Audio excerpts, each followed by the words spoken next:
विष्णु पत्नी लक्ष्मी, सरस्वती एवं गंगा का परस्पर शापवश भारतवर्ष में प्रधान। भगवान नारायण कहते हैं, नारद स्वयं भगवती सरस्वती वैकुंठ में भगवान श्री हरि के पास रहती हैं।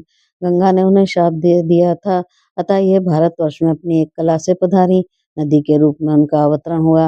वह ये पुण्य प्रदान करने वाली पूर्ण रूप और पूर्ण तीर्थ स्वरूपी है।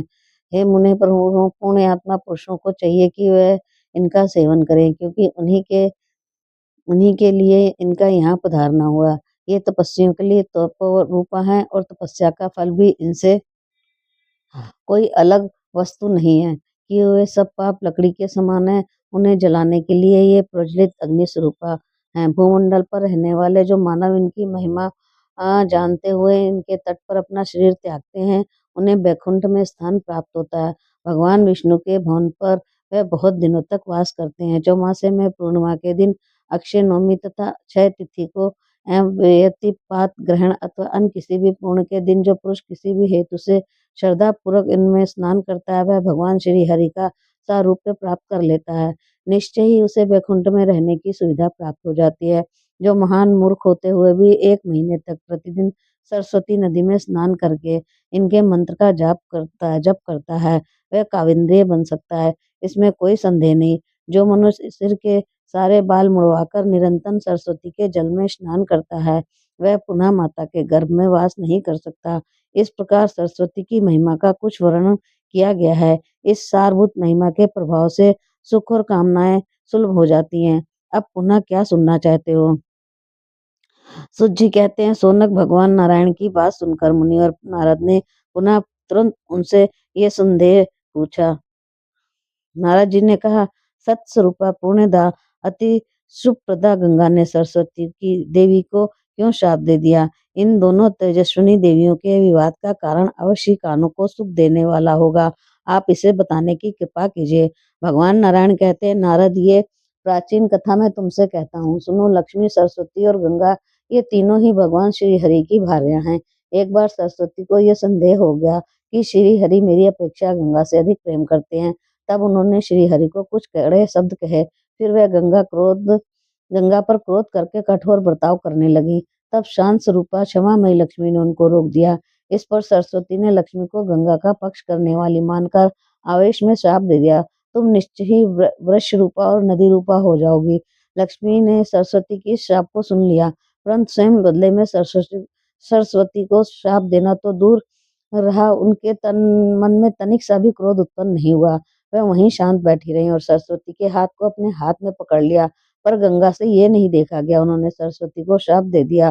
कहा, बहन लक्ष्मी, जो तुम्हें श्राप दे चुकी वह सरस्वती भी नदी रूपा हो जाए, ये नीचे मृत लोक में चली जाए, जहाँ सब पापीजन निवास करते हैं। नारद गंगा जी की ये बात सुनकर सरस्वती ने उन्हें शाप दे दिया कि तुम्हें भी धरातल पर जाना होगा, तुम पापियों के पाप को अंगीकार करोगी। इतने में भगवान श्री हरि वहां आ गए। उस समय 4 भुजा वाले वह प्रभु अपने 4 पार्श्वों से सुशोभित थे। उन्होंने सरस्वती का हाथ पकड़कर उन्हें अपने समीप प्रेम से बिठा लिया। तत्पश्चात वह सर्वज्ञानी श्री हरि प्राचीन अखिल ज्ञान का रहस्य समझाने लगे। उन दुखित देवियों के कलह और शाप का मुख्य कारण सुनकर परम प्रभु उन्हें समय अनुकूल बातें बताई।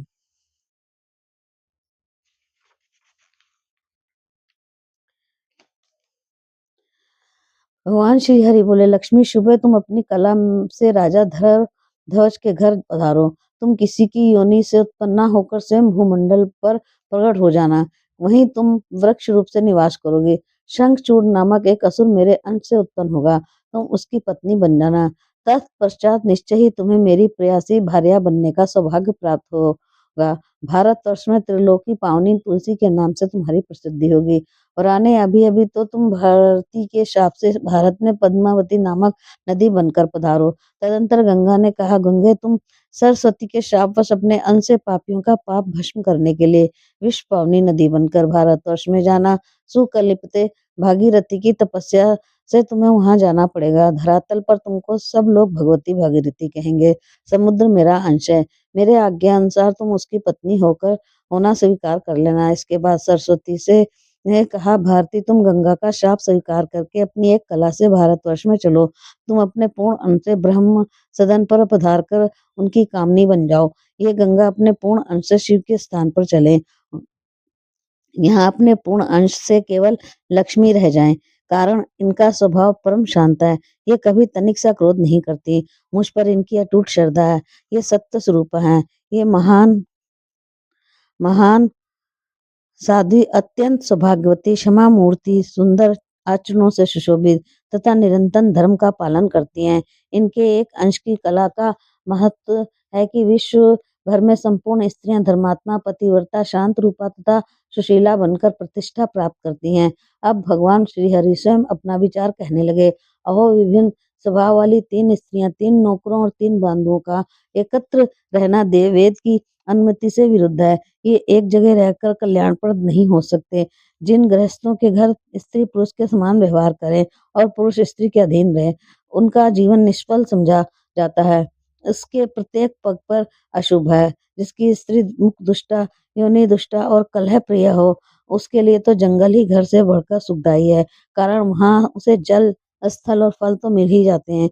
ये फल जल आदि जंगल में निरंतर सुलभ रहते हैं, घर पर नहीं मिल सकते। अग्नि के पास रहना ठीक है, अथवा हिंसक जंतुओं के निकट रहने पर भी सुख मिल सकता है, किंतु दुष्टा स्त्री के निकट रहने वाले पुरुषों को अवश्य महान क्लेश भोगना पड़ता है। वरानने पुरुष के लिए व्याधि ज्वाला अथवा विश्व ज्वाला तो ठीक बताया जा सकता है, किंतु दुष्टा स्त्रियों की मुख की ज्वाला अमृत से भी अधिक कष्टप्रद होती है। स्त्री के वश में रहने वाले पुरुषों की शुद्धि शरीर के भस्म हो जाने पर भी हो जाए, ये अनिश्चित है। जिस स्त्री के वश में रहने वाला व्यक्ति दिन में जो कर्म करता है, उसके फल का वह भागी नहीं हो पाता। इस लोक में और परलोक में सब जगह उसकी निंदा होती है। जो यश और कीर्ति से रहित है, उसे जीते हुए भी मुर्दा समझना चाहिए। एक भार्या वाले को ही चैन नहीं, फिर इसके अनेक स्त्रियां, उसके लिए तो सुख की कल्पना भी असंभव है। अतएव गंगे, तुम शिव के पास जाओ, और सरस्वती, तुम्हें ब्रह्मा के स्थान पर चले जाना चाहिए, जहाँ मेरे दोहन पर केवल सुशीला लक्ष्मी जी रह जाएं, क्योंकि परम साध्वी उत्तम आचरण करने वाली है। पतिव्रता स्त्री का स्वामी इस लोक में स्वर्ग का सुख भोगता है, और परलोक में उसके लिए कैवल्य पद सुरक्षित है। जिसकी स्त्री पतिव्रता है, वह परम पवित्र, सुखी और मुक्त समझा जाता है। अध्याय 6। भगवान के मुखारविंद से भक्तों के महत्व और लक्षणों का विशद वर्णन। भगवान नारायण कहते हैं, नारद, इस प्रकार कहकर भगवान श्री हरि चुप हो गए। तब गंगा और लक्ष्मी तथा सरस्वती, तीनों देवियां परस्पर एक दूसरे का आलिंगन करके रोने लगी। शोक और भय से उनके सिर को कपा दिया। उनकी आंखों से आंसू गिर रहे थे। उन सबको एकमात्र भगवान ही शरण दृष्टि गोचर हुए, अतः वह क्रमशः उनसे प्रार्थना करने लगी। सरस्वती ने कहा, नाथ, मुझ दुष्टा को शाप से बचाइए, अन्यथा मैं जीवन चिंता में डूबी रहूंगी। भला आप जैसे महान सचित स्वामी के परित्याग कर देने पर ये स्त्रियां कैसे जीवित रह सकती हैं? हे प्रभु, मैं भारतवर्ष में योग साधन करके इस शरीर का त्याग कर दूंगी, ये निश्चित है। गंगा बोली, जगत प्रभु, आप किस अपराध से मुझे त्याग रहे हैं? मैं जीवित नहीं रह सकूंगी। लक्ष्मी ने कहा, नाथ, आप सत्य स्वरूपा हैं, बड़े आश्चर्य की बात है। आपको कैसे शोभ हो गया? आप इन दोनों पत्नियों को प्रसन्न कीजिए, कारण सचित्र पति के लिए क्षमा की परम धर्म है। सरस्वती को शाप स्वीकार करके आपने एक कला से भारतवर्ष में जाऊंगी, परंतु प्रभु, मुझे कितने समय तक वहां रहना होगा, और पुनः कब आपके चरणों के दर्शन प्राप्त कर पहुंच सकूंगी?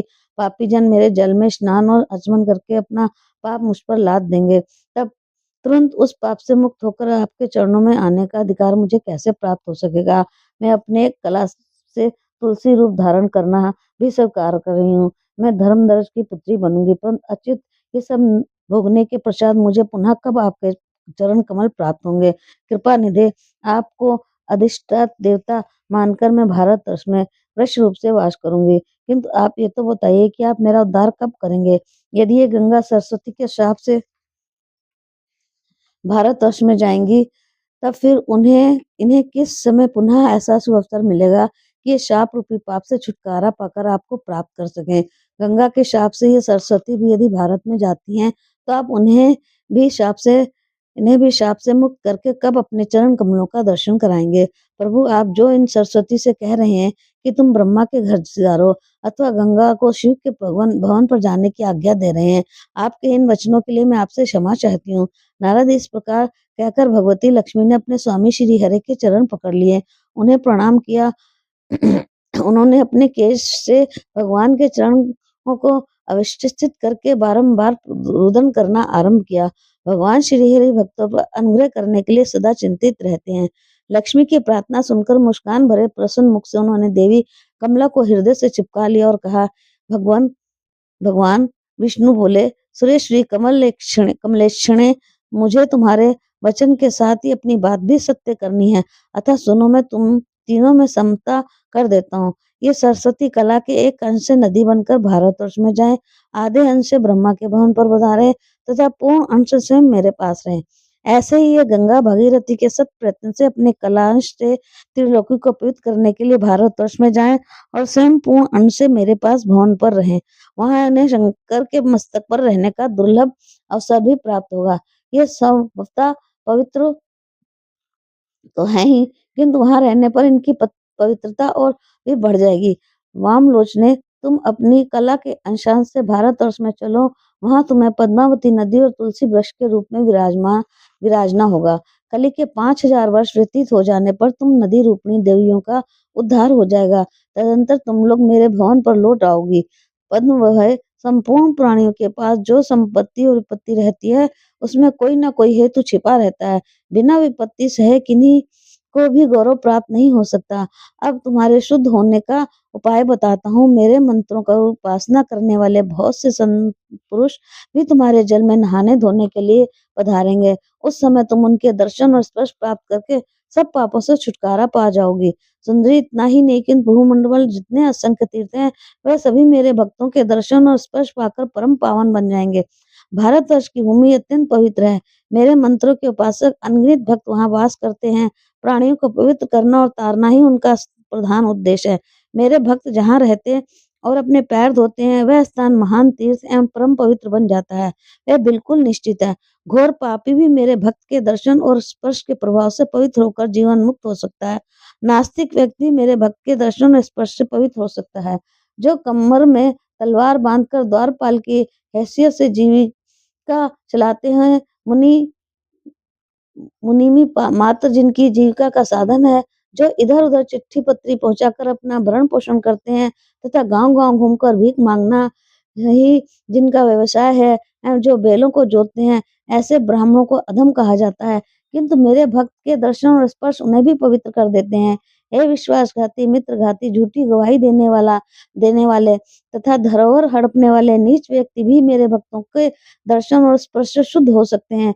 मेरे भक्त के दर्शन और स्पर्श से मेरी अद्भुत शक्ति ही है कि उसके प्रभाव से महापात की व्यक्ति तक पवित्र हो सकता है। सुंदरी, पिता, माता, स्त्री, छोटा भाई, पुत्र, पुत्री, बहन, गुरुकुल, नेत्रहीन बांधव, सासू, ससुर, जो पुरुष इनके भरण पोषण की व्यवस्था नहीं करता, उसे महान पातकी कहते हैं। किंतु मेरे भक्तों के दर्शन और स्पर्श करने से वह भी शुद्ध हो जाता है। पीपल के वृक्ष काटने वाले मेरे भक्तों के निंदक तथा नीच ब्राह्मण को भी मेरे भक्त का दर्शन और स्पर्श पवित्र बना देता है। घोर पात की मनुष्य भी मेरे भक्तों के दर्शन और स्पर्श से पवित्र हो सकते हैं। श्री महालक्ष्मी ने कहा, भक्तों पर कृपा करने के लिए आतुर रहने वाले प्रभु, अब आप उन अपने भक्तों के लक्षण बतलाइए जिनके दर्शन और स्पर्श से हरि भक्तहीन, अत्यंत अहंकारी, अपने मुंह अपनी बढ़ाई करने वाले, धूर्त एवं साधु निंदक, अत्यंत अधम मानव तक तुरंत पवित्र हो जाते हैं तथा जिनके नहाने धोने से संपूर्ण तीर्थों में पवित्रता आ जाती है, जिनके चरणों की धूलि तथा चरणोदक पृथ्वी का कल्मश दूर हो जाता है तथा जिनका दर्शन एवं स्पर्श करने के लिए भारतवर्ष में लोग ललायित रहते हैं, क्योंकि विष्णु भक्त पुरुषों का समागम संपूर्ण प्राणियों के लिए परम लाभदायक है। जल में तीर्थ नहीं है और न मरणे में एवं प्रस्तर में देवता ही देवता है, क्योंकि वह समयानुसार ही आश्रित जनों के पवित्र करते हैं। अहो, साक्षात देवता तो विष्णु भक्तों को मानना चाहिए, जिनके प्रभाव से तुरंत पवित्रता प्राप्त हो जाती है। तुझ जी कहते हैं, सोनक, महालक्ष्मी जी की बात सुनकर उनके आराध्य स्वामी भगवान श्री हरि मुखमंडल मुस्कान से भर गया। फिर अत्यंत गूढ़ एवं श्रेष्ठ रहस्य करने के लिए प्रस्तुत हो गए। श्री भगवान बोले, लक्ष्मी, भक्तों के लक्षण श्रुति एवं पुराणों में छुपे हुए इन पूर्ण में लक्षणों में पापों का नाश करने, सुख देने तथा भुक्ति मुक्ति प्रदान करने की समुचित शक्ति है। ये तत्स्वरूप लक्षण परम गोप्य है। दुष्ट व्यक्तियों को समाज में इनकी चर्चा नहीं करनी चाहिए। तुम शुद्ध स्वरूपा एवं मुझे प्राणों के समान प्रिय हो, अतः तुमसे कहता हूँ सुनो। जिनको सदगुरु के मुख से विष्णु का मंत्र प्राप्त हो जाता है और जो सब कुछ छोड़कर केवल मुझको ही सर्वस्व मानता है, उसी को वेद पूर्ण आत्मा एवं श्रेष्ठ मनुष्य बतलाते हैं। ऐसे ऐसे ही व्यक्ति के जन्म लेने मात्र से पूर्व के 100 पुरुष, चाहे वह स्वर्ग में हो अथवा नरक में, तुरंत मुक्ति के अधिकारी हो जाते हैं। यदि उन पूर्वजों में से किन्हीं का कहीं जन्म हो गया तो उन्होंने जिस जिस योनि में जन्म पाया वही उनमें जीवन मुक्ता आ जाती है और सामान्य परम धाम में चले जाते हैं। मुझ में भक्ति रखने वाला मानव मेरे गुणों से संपन्न होकर मुक्त हो जाता है। उसकी वृत्ति ही मेरे गुण का अनुसरण करने लगती है। ये सदा मेरी कथा वार्ता में लगा रहता है। मेरा गुणवाद सुनने मात्र से आनंद में तन्मय हो जाता है, उठता है। उसका शरीर पुलकित हो जाता है और वाणी गदगद हो जाती है। उसकी आंखों से आंसू भर जाते हैं, उसकी आंखों में आंसू भर जाते हैं और वह अपनी शुद्ध बुद्धि खो बैठता है। मेरी पवित्र सेवा में नित्य नियुक्त रहने के कारण चार प्रकार के 16 आदि मुक्ति, ब्रह्मा का पद अथवा अमर तत्व कुछ भी पाने की अभिलाषा वह नहीं करता। ब्रह्मा, इंद्र एवं मनु की उपाधि तथा स्वर्ग के राज का सुख वह सभी परम दुर्लभ है, किंतु मेरा भक्त स्वप्न में भी इनकी इच्छा नहीं करता। ऐसे मेरे बहुत से भक्त भारतवर्ष में निवास करते हैं। उन भक्तों के जैसा जन्म सबके लिए सुलभ नहीं है, जो सदा मेरा गुणवाद सुनते हैं और सुनने योग पदों को गाकर आनंद से विहल हो जाते हैं। वह बड़भागी भक्त अनसाधारण मनुष्य तीर्थ है, मेरे परम धाम को भी पवित्र करके धरा धाम पर पधारते हैं। अरे इस प्रकार मैंने तुम्हारे प्रश्न का समाधान कर दिया। अब तुम्हें जो उचित जान पड़े वह करो। तदंतर वह सभी देवियां भगवान श्री हरि ने जो कुछ आज्ञा दी थी उसी के अनुसार कार्य करने में संलग्न हो गई। स्वयं भगवान अपने सुखदायी आसन पर विराजमान हो गए। अध्याय 7। कलयुग के भावी चरित्र का, कालमान का तथा गोलोक के श्री कृष्ण लीला का वर्णन। भगवान नारायण कहते हैं, नारद, तदंतर सरस्वती अपनी कला से तो पूर्ण क्षेत्र भारतवर्ष में पधारी तथा पूर्ण अंश से उन्हें भगवान श्री हरि के निकट रहने का सौभाग्य प्राप्त हुआ। भारत में पधारने से, भारती ब्रह्मा की प्रेम भाजन होने से, ब्राह्मणी तथा वचन की अधिष्ठात्री होने से वह वाणी नाम से विख्यात हुई। सरोवर एवं वापी के जल में सर्वव्यापी श्री हरि सदा दृष्टिगोचर होते हैं। अतः श्री हरि का एक नाम स्वान है। उनकी प्रिया होने से इन देवी को सरस्वती कहा जाता है। नदी रूप से पधार कर वह सरस्वती परम पावन तीर्थ बन गई। पापी जनों के पाप को भस्म करने के लिए प्रज्वलित अग्नि स्वरूप है। नारद तत्पश्चात गंगा अपनी कला से धरातल पर पहुंची। भागीरथी के सत प्रयत्न से इनका शुभागमन हुआ। वह ये गंगा आ ही रही थी कि शंकर ने उन्हें अपने मस्तक पर धारण कर लिया। कारण गंगा के वेग को केवल शंकर ही संभाल सकते हैं। अतः पृथ्वी की प्रार्थना से वह इस काम के लिए प्रस्तुत हो गई। फिर ब्रह्मा अर्थात लक्ष्मी अपने एक कला से भारतवर्ष में नदी रूप से पधारी। इनका नाम पद्मावती हुआ। वह स्वयं पूर्ण अंश से भगवान श्री हरि की सेवा में उनके समीप ही रही। तदंतर अपनी एक दूसरी कला से वह भारत में राजा धर्मध्वज के यहाँ पुत्री रूप में प्रकट हुई। उस समय उनका नाम तुलसी पड़ा। श्री हरि के वचन अनुसार इन विश्व पावनी देवी ने अपनी कला से वृक्ष में बन जाना सहज स्वीकार कर लिया। कली में 5000 वर्षों तक भारतवर्ष में रहकर ये तीनों देवियां सरित रूप का त्याग करके बैकुंठ में चली गईं। काशी एवं वृंदावन के अतिरिक्त अन्य प्राय सभी तीर्थ भगवान श्री हरि की आज्ञा से उन देवियों के साथ बैकुंठ चले जाएंगे। शालग्राम शिव शक्ति और भगवान पुरुषोत्तम कली के 10,000 वर्ष व्यतीत होने पर भारतवर्ष को छोड़कर अपने स्थान पर पधारेंगे। इनके साथ ही साधु पुराण, शंख, श्राद्ध, तर्पण तथा वेदोक्त कर्म ही भारतवर्ष में उठ जाएंगे। देव पूजा, देव नाम, देवताओं के गुणों का कीर्तन, वेद शास्त्र, पुराण, संत, सत्य, धर्म, ग्राम देवता, व्रत, तप और उपवास, ये सभी साथी इस भारतवर्ष से चल पड़ेंगे। प्राय सभी लोग मद, दोष, मांस का सेवन करेंगे। झूठ और कपट से किसी को घृणा ना होगी। उपयुक्त देवी एवं देवताओं के भारतवर्ष छोड़ देने के पश्चात सठ, क्रूर, दंभिक, अत्यंत अहंकारी, चोर, हिंसक ये सब संसार में फैल जाएंगे। पुरुष भेद, परस्पर मैत्री का अभाव होगा। स्त्री विभेद अर्थात केवल स्त्री और पुरुष का ही भेद रहेगा। जाति भेद की सत्ता उठ जाएगी। अतः निर्भीकता पूर्वक किसी भी वर्ण की स्त्री के साथ कोई भी विवाह कर लेगा। वस्तुओं में स्वाभूमि भेद होगा। परस्पर एक दूसरे को कोई भी वस्तु नहीं देंगे। सभी पुरुष स्त्रियों के अधीन होकर रहेंगे। घर-घर में पुरुषचल्लियों का निवास होगा। वह दुराचारणी स्त्रियाँ निरंतर घुड़क और तड़प कर अपने पतियों को पीड़ित करेंगी। सेवक में जितनी नीचता रहेगी, उससे कहीं अधिक नीच स्वामी बन जाएगा। घर में जो बलवान होंगे, उन्हीं को कर्ता माना जाएगा। बंधुओं की सीमा स्त्री के परिवार में सीमित हो जाएगी। एक साथ पढ़ने-लिखने वाले लोगों में भी परस्पर भी वे बातचीत तक भी व्यवहार ना रहेगा। पुरुष अपने ही परिवार में अन्य अपरिचित व्यक्तियों की भांति व्यवहार करेंगे। ब्राह्मण, क्षत्रिय, वैश्य और शूद्र चारों वर्ण अपनी जाति के आचार-विचार को छोड़ देंगे। संध्या वंदन, यज्ञोपवीत और आदि संस्कार तो प्रायः बंद ही हो जाएंगे। चारों ही वर्ण म्लेच्छ के समान आचरण करेंगे। प्रायः सभी लोग अपने शास्त्रों को छोड़कर म्लेच्छ भक्षण भाषा पढ़ेंगे। ब्राह्मण, क्षत्रिय, वैश्य और शूद्र चारों वर्णों के लोग सेवा वृत्ति से जीविका चलाएंगे। संपूर्ण प्राणियों में सत्य का अभाव हो जाएगा। जमीन पर धान्य नहीं उपजेंगे। वृक्ष फलहीन हो जाएंगे। गौ में दूध देने की शक्ति नहीं रहेगी। लोग बिना मक्खन के दूध का व्यवहार करेंगे। स्त्री और पुरुष में प्रेम का अभाव होगा। गृहस्थ गृहस्थ असत्य भाषण करेंगे। राजाओं का तेज अस्तित्व समाप्त हो जाएगा। प्रजा भयानक करके भार से अत्यंत कष्ट पाएगी। चारों वर्णों में धर्म और पुण्य का नितांत अभाव हो जाएगा। लाखों में कोई एक भी पूर्णवान ना हो सकेगा, परंतु पूर्णवान ना हो सकेगा। बुरी बातें और बुरे शब्दों का ही व्यवहार होगा। ग्राम और नगर जंगल जैसे प्रतीत होंगे। मनुष्यों का अभाव होगा।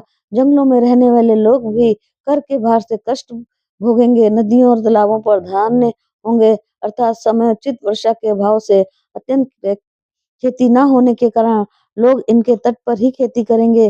कलयुग में संभ्रांत कुल के पुरुषों की अवनीति होगी। नारद कली के मनुष्य अश्लील भाषी, धूर्त, शठ और असत्यवादी होंगे। भली भांति जोते बोए हुए खेत भी धान देने में असमर्थ रहेंगे। नीच वर्ण वाले धनी होने के कारण श्रेष्ठ माने जाएंगे। देव भक्तों में नास्तिकता आ जाएगी।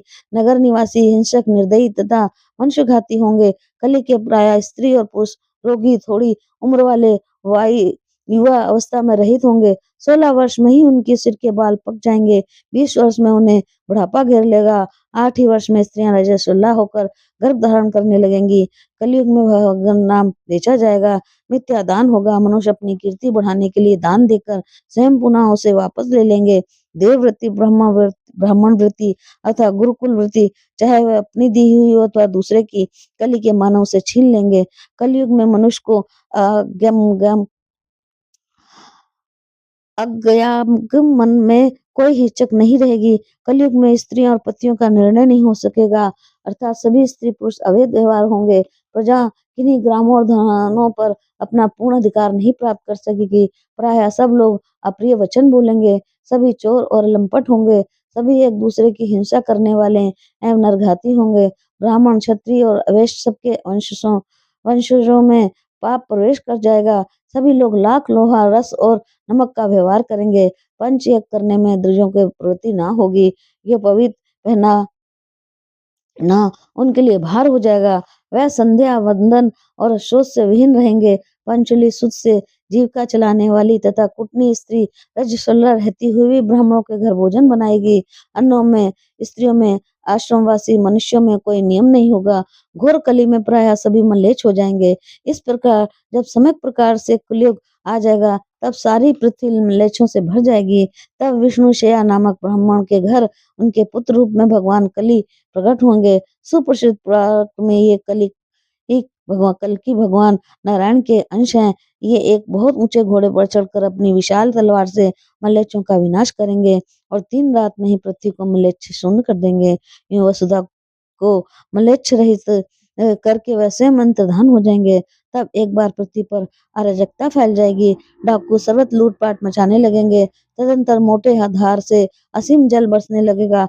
लगातार 6 दिन रात वर्षा होगी। पृथ्वी पर सर्वत्र जल ही जल दिखाई पड़ेगा। पृथ्वी, प्राण, वृक्ष और ग्रह शून्य हो जाएंगे। उन्हें उसके बाद 12 सूर्य एक साथ उदय होंगे, जिनके प्रचंड तेज से पृथ्वी सूख जाएगी। यूं कह होने पर दुर्धर्ष कलयुग समाप्त हो जाएगा। तब तप और सत से संपन्न धर्म का पूर्ण रूप से प्रकांड होगा। उस समय तपस्वियों और धर्मात्माओं और वैदिक ब्राह्मणों को पुनः पृथ्वी पर शोभा पाएगी। घर घर में स्त्रियां पतिव्रता और धर्मात्मा होंगी। धर्म प्राण नारायण न्याय प्राण स्त्रियों के हाथ में राज्य का प्रबंधक होगा। यह सभी ब्राह्मणों के भक्त मनस्वी तपस्वी प्रतापी धर्मात्मा और पूर्ण कर्म के प्रेमी होंगे। वैश्य व्यापार में तत्पर रहेंगे।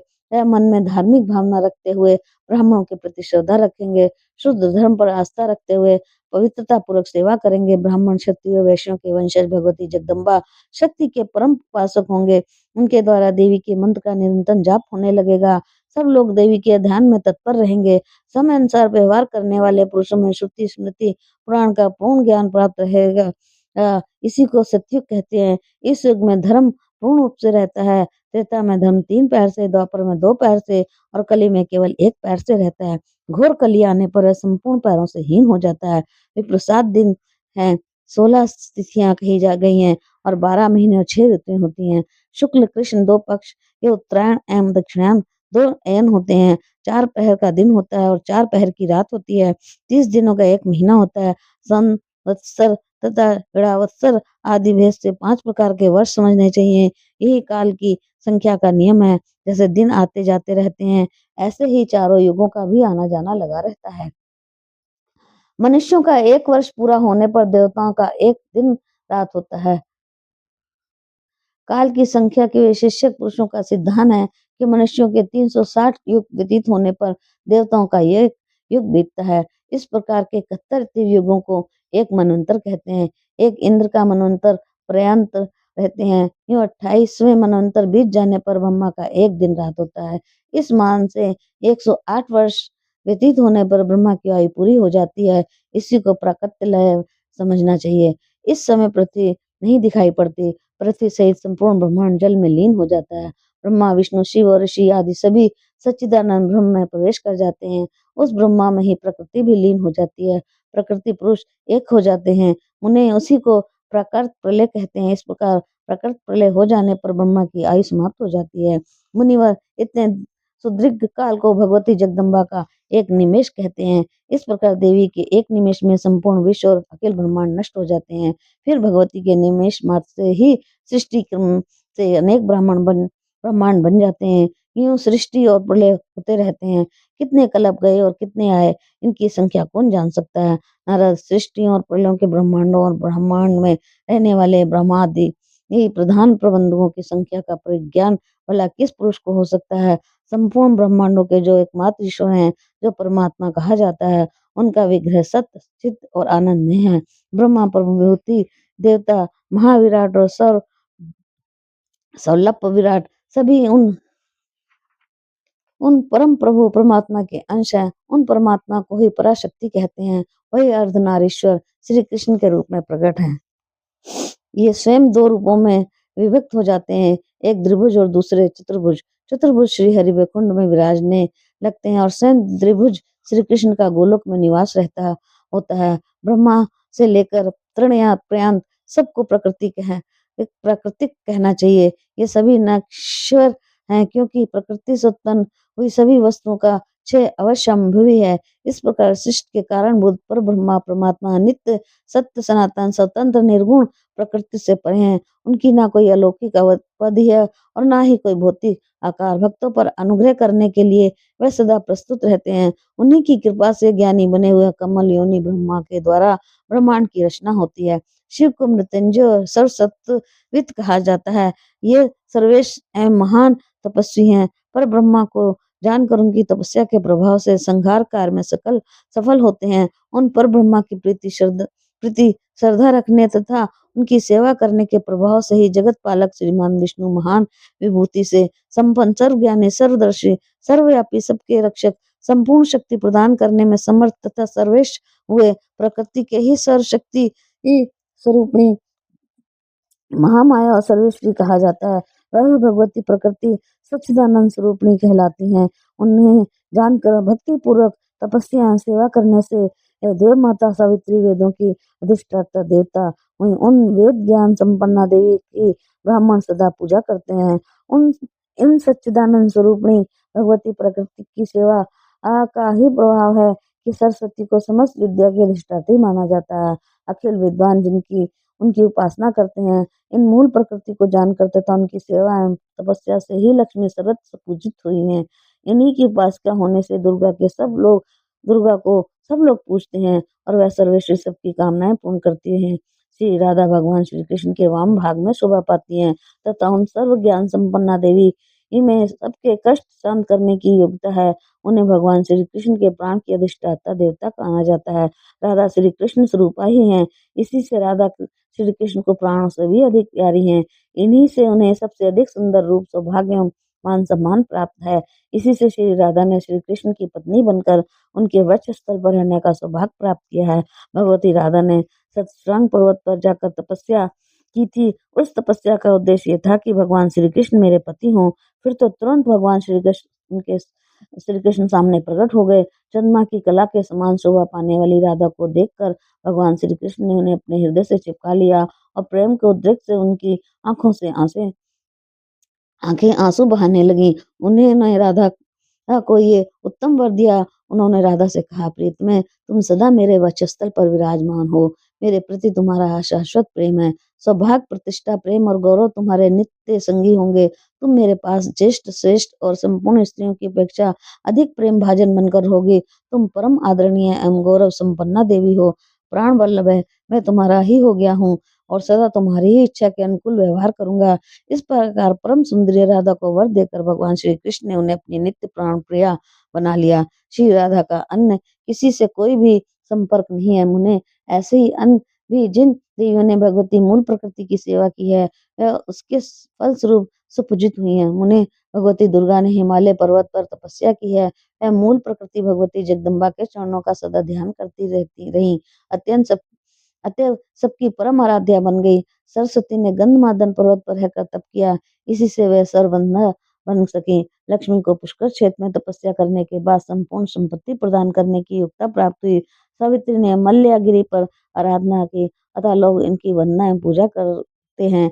नारद इस प्रकार देवता, मुनि, मानव, राजा तथा ब्राह्मण प्राय सभी महानुभावों ने आदि देवी की आराधना करके जगत में प्रतिष्ठा प्राप्त की है। अब तुम और क्या सुनना चाहते हो? अध्याय 8। पृथ्वी की उत्पत्ति का प्रसंग, ध्यान और पूजन का प्रकार तथा स्तुति एवं पृथ्वी के प्रति शास्त्र विपरीत व्यवहार करने पर नरकों की प्राप्ति का वर्णन। नारद जी ने कहा, भगवान, आपने बतलाया है कि देवी के निमेष मास से ब्रह्मा की आयु पूरी हो जाती है। उसका सत्ता शून्य हो जाने हे प्रकृति प्रलय कहा जाता है। इस समय पृथ्वी अदृश्य हो जाती है। संपूर्ण विश्व जल में डूब जाता है। सबके सब पर ब्रह्म परमात्मा में लीन हो जाते हैं। तब उस समय पृथ्वी छिपकर कहाँ रहती है और सृष्टि के समय वह पुनः कैसे प्रकट हो जाती है?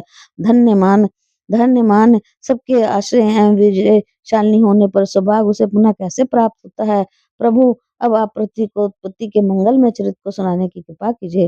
भगवान नारायण कहते हैं, नारद, श्रुति कहती है कि संपूर्ण सृष्टियों के आरंभ में यदि शक्ति भगवती जगदम्बा से ही अखिल जगत की उत्पत्ति होती है और प्रलयों के अवसर पर प्राणी की उन्हीं में लीन हो जाते हैं, तब अब पृथ्वी के जन्म का प्रसंग सुनो। कुछ लोग कहते हैं कि आदरणीय पृथ्वी मधु और केटभ के मेष से उत्पन्न हुई है। इसका भाव ये है कि उन दैत्यों के जीवन काल में पृथ्वी स्पष्ट दिखाई नहीं पड़ती थी। वे जब मर गए तब उनके शरीर से मेद निकला। वही सूर्य तेज से सूख गया, अतः मेदनी उस नाम से पृथ्वी विख्यात हुई। इस मत का स्पष्टीकरण सुनो। पहले सर्वत्र जल ही जल दृष्टिगोचर हो रहा था। पृथ्वी जल से ढकी थी। मेद से केवल उसका स्पर्श हुआ, अतः लोग उसे मेदनी कहने लगे। मुने, अब पृथ्वी के सार्थक जन्म का प्रसंग कहता हूँ। यह चरित्र संपूर्ण मंगल प्रदान करने वाला है। मैं पुष्कर क्षेत्र में था। महाभाग धर्म के मुख से जो कुछ भी सुन चुका हूँ वही तुमसे कहूंगा। महाविराट पुरुष अनंत काल में जल में विराजमान रहते हैं, ये स्पष्ट है। समय अनुसार उनके भीतर सर्वव्यापी समष्टि मन प्रकट होता है। महाविराट पुरुष के सभी रोम को उसके आश्रय बन जाते हैं। मुने, उन्हीं रोमकूपों से पृथ्वी निकल आती है। जितने रोमकूप है उन सब में से एक एक से जल सहित पृथ्वी बार बार प्रकट होती है और छिपती रहती है। सृष्टि के समय प्रकट होकर जल के ऊपर स्थिर रहना और प्रलय काल उपस्थित होने पर छिपकर जल के भीतर चले जाना है, यही उसका नियम है। अखिल ब्रह्मांड में ये विराजती हैं, वन और पर्वत इसकी शोभा बढ़ाए रहते हैं। ये 7 समुद्रों से घिरी रहती हैं, 7 द्वीप इसके अंग हैं।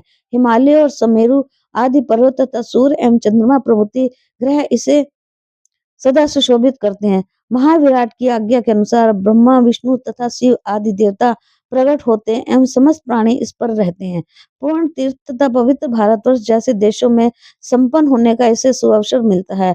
ये पृथ्वी स्वर्ण में भूमि है, इस पर 7 स्वर्ग हैं।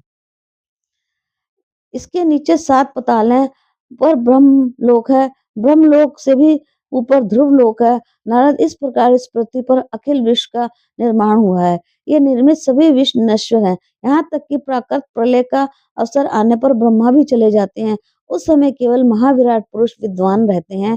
कारण सृष्टि के आरंभ में ही पर ब्रह्म श्री कृष्ण ने इन्हें प्रकट करके इस कार्य में नियुक्त किया कर दिया है। सृष्टि और प्रलय प्रवाह रूप से नित्य है, इनका कर्म निरंतर चालू रहता है।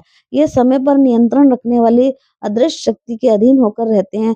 प्रवाह कर्म से पृथ्वी भी नित्य है। वाराह कल्प में ये मूर्तिमान रूप से विराजमान हुई थी और देवताओं ने इनका पूजन किया था। मुनि, मनु, गंधर्व और ब्राह्मण प्राय सभी इनकी पूजा में सम्मिलित हुए थे। इस समय भगवान का वाराह अवतार हुआ था। श्रुति के सम्मत से पृथ्वी इनकी पत्नी के रूप में विराजमान हुई। इससे मंगल का जन्म हुआ और मंगल के गणेश की उत्पत्ति हुई। मंगल से गणेश की उत्पत्ति हुई। नारद ने पूछा, प्रभु, देवताओं ने वाराह कल्प में पृथ्वी को किस रूप में पूजा की थी? सबको आश्रय प्रदान करने वाली इस साध्वी देवी की इस उस कल्प में सभी पूजा करते थे। ये मूल प्रकृति भी पंचीकरण मार्ग से प्रकट है। भगवान नीच तथा ऊपर के लोक में इसके विविध नीचे तथा ऊपर के लोकों में इसके विविध पूजन का प्रकार एवं मंगल के जन्म का कल्याण में प्रसंग विस्तार पूर्वक बताने की कृपा कीजिए। भगवान नारायण कहते हैं, नारद, बहुत पहले की बात है। उस समय वाराह कल्प चल रहा था। अब ब्रह्मा की स्तुति करने पर भगवान श्री हरि गणेश को मारकर पृथ्वी को रसातल से निकाल कर ले आए। उसे जल पर इस प्रकार रख दिया मानो तालाब में कमल का पत्ता हो। उसी पर रहकर ब्रह्मा ने संपूर्ण मनोहर विश्व को रचना की। पृथ्वी का अधिष्ठात्री देवी तथा परम सुंदरी देवी के वेश में थी। उसे देखकर भगवान श्री हरि के मन में प्रेम करने का विचार उत्पन्न हो गया। अतः भगवान ने अपना वाराह रूप बना लिया। उनकी कांति ऐसी थी मानो करोड़ों सूर्यों उनके प्रयास से परम सुंदरी मूर्ति भली भांति रति के योग बन गई। उस देवी के साथ दिव्य 1 वर्ष तक वह एकांत में रहे। फिर उन्होंने उस सुंदरी देवी का संग छोड़ दिया। खेल ही खेल में अपने पूर्वारा रूप में विराजमान हो गए। उनके द्वारा परम साध्वी देवी पृथ्वी का ध्यान और पूजन आरंभ हो गया।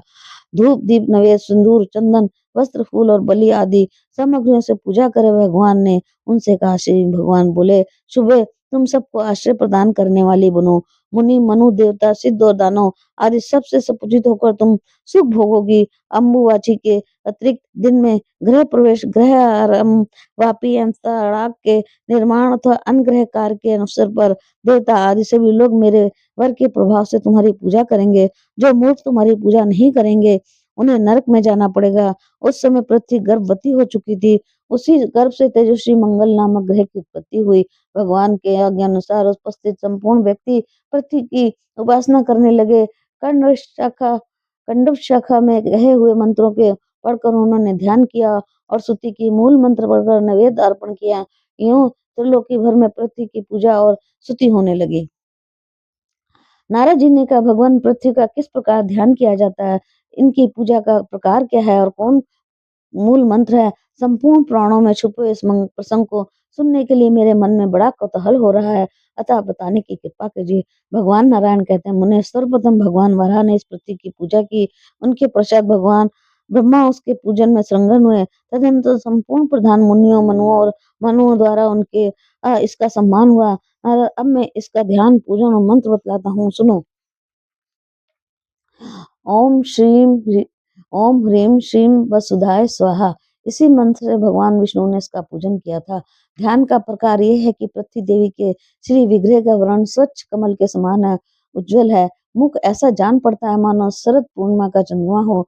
संपूर्ण अंगों में वह चंदन लगाए रहती हैं। रत्नमय अलंकारों से उनकी अनुपम शोभा होती है। समस्त रत्न उनके ऊपर तथा अंदर भी विद्यमान है। रत्नों के खान में उनको गौरवान्वित किए हुए हैं। ये विशुद्ध किन वस्त्र धारण किए रहती हैं। इनके मुखमंडल पर मुस्कान छाई है। सभी लोग इसकी उनकी उपासना करते हैं। ऐसी भगवती पृथ्वी को मैं आराधना करता हूँ। इसी प्रकार ध्यान करके सब लोगों ने पृथ्वी की पूजा की। विपेंद्र, अब कंड शाखा में प्रतिपादित उनकी स्तुति सुनो। ये वहां श्री नारायण ने कहा, भगवती जय, तुम जल की आधार हो। तुम्हारे अंदर जल का रहना स्वाभाविक गुण है। तुम सबको जल प्रदान करती हो। भगवान श्री हरि यज्ञ रूप से पधारे थे और तुम उनकी पत्नी बनी थी।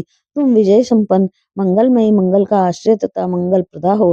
देवी, मुझे जय देने की कृपा करो। भवे मंगलेश, मैं मंगल प्राप्ति के लिए तुमसे प्रार्थना करता हूँ, अतः कृपा मुझे मंगल प्रदान करो। सबको आश्रय देने वाली देवी, तुम सर्वज्ञा एवं सर्वशक्ति संपन्नता हो।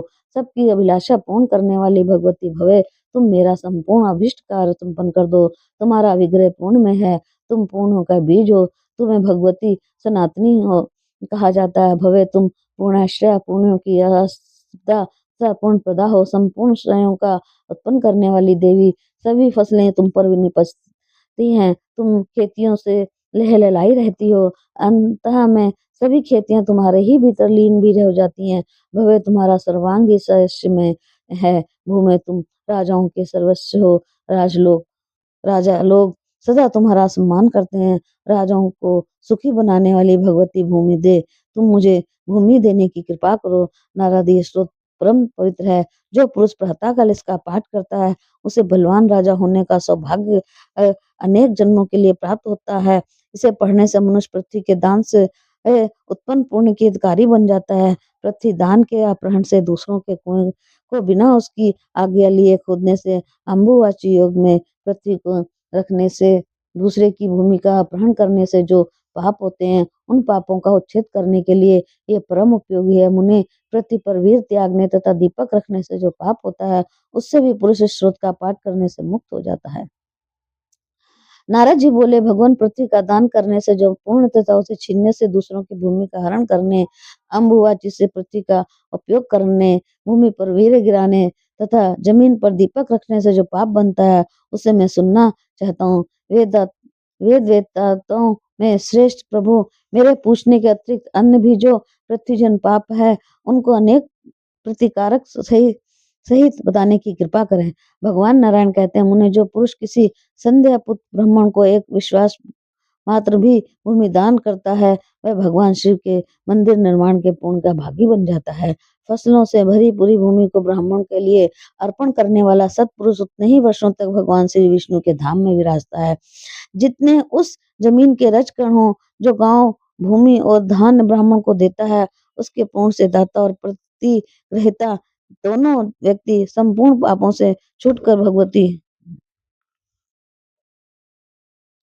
ये जगदम्बा के लोक में स्थान पाते हैं। जो परोपकारी पुरुष भूमि दान के अवसर पर दाता को उत्साहित करता है, उसे अपने मित्र एवं गोत्र के साथ वैकुंठ में जाने की सुविधा प्राप्त होती है। अपनी अथवा दूसरों की दी हुई ब्राह्मण की भूमि हरण करने वाला व्यक्ति सूर्य एवं चंद्रमा की स्थिति पर्यंत कालसूत्र नामक का नरक में स्थान पाता है। इतना ही नहीं, किंतु इस पाप के प्रभाव से उसके पुत्र और पौत्र आदि के पास भी पृथ्वी नहीं ठहरती।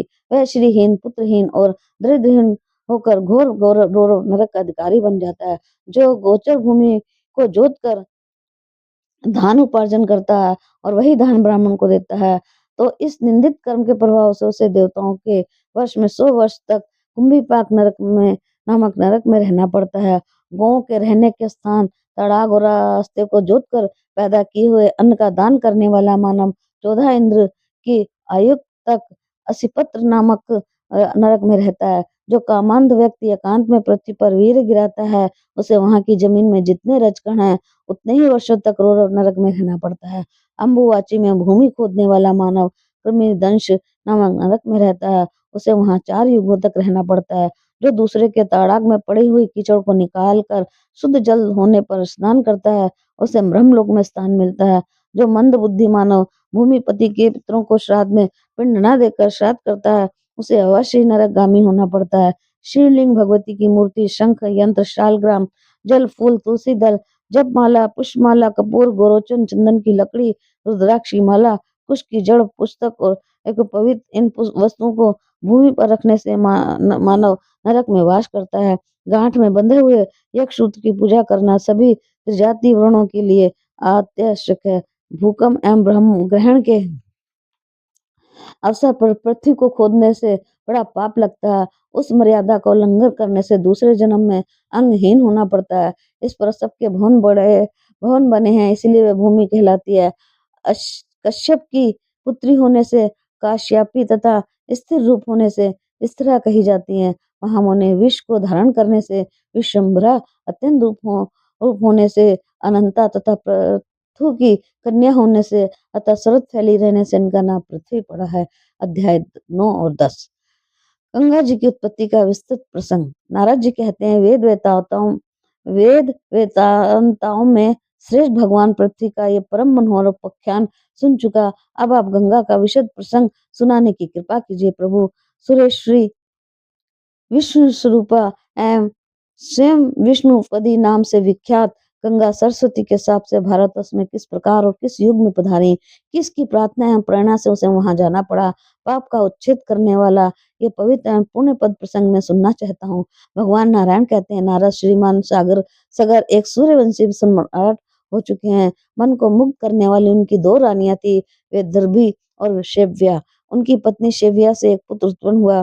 कुल को बढ़ाने वाले उस सुंदर पुत्र का नाम असमंजस्य पड़ा। उसकी दूसरी पत्नी वैदर्भी ने पुत्र की कामना से भगवान शंकर की उपासना की। शंकर के वरदान से उसे भी गर्भ रह गया। पूरे 100 वर्ष व्यतीत हो जाने पर उसके गर्भ से एक मांस पिंडी की उत्पत्ति हुई। उसे देखकर वह बहुत ही दुखी हुई और उसने भगवान शिव का ध्यान किया। तब भगवान शंकर ब्राह्मण के वेश में उसके पास पधारे और उन्होंने उसे उस मांस पिंड को 60,000 भागों में बांट दिया। वह सभी टुकड़े पुत्र रूप में प्रणीत हो गए। उनके बल और पराक्रम से की सीमा नहीं रही। उनके परम तेजस्वी कलेवर ने ग्रीष्म ऋतु के मध्यकालीन सूर्य की प्रभा का मानो हरण कर लिया, परंतु वह सभी तेजस्वी कुमार कपिल मुनि के शाप से जलकर भस्म हो गए। वह दुखद समाचार सुनकर राजा सगर की आंखें निरंतर जल बहाने लगी। वह बेचारे घोर जंगल में चले गए। तब उनके पुत्र असमंजन में ने गंगा को ले आने के लिए तपस्या आरंभ की। वे बहुत काल तक तपस्या करते रहे। अंत में काल ने उन्हें भी अपना ग्रास बना लिया। असमंजस के पुत्र का नाम अंशुमान था। गंगा को ले आने के लिए लंबे समय तक तपस्या करने के पश्चात वह भी काल के कलेवा बन गए। अंशुमान के पुत्र भगीरथी थे। भगीरथी भगवान के परम भक्त विद्वान थे।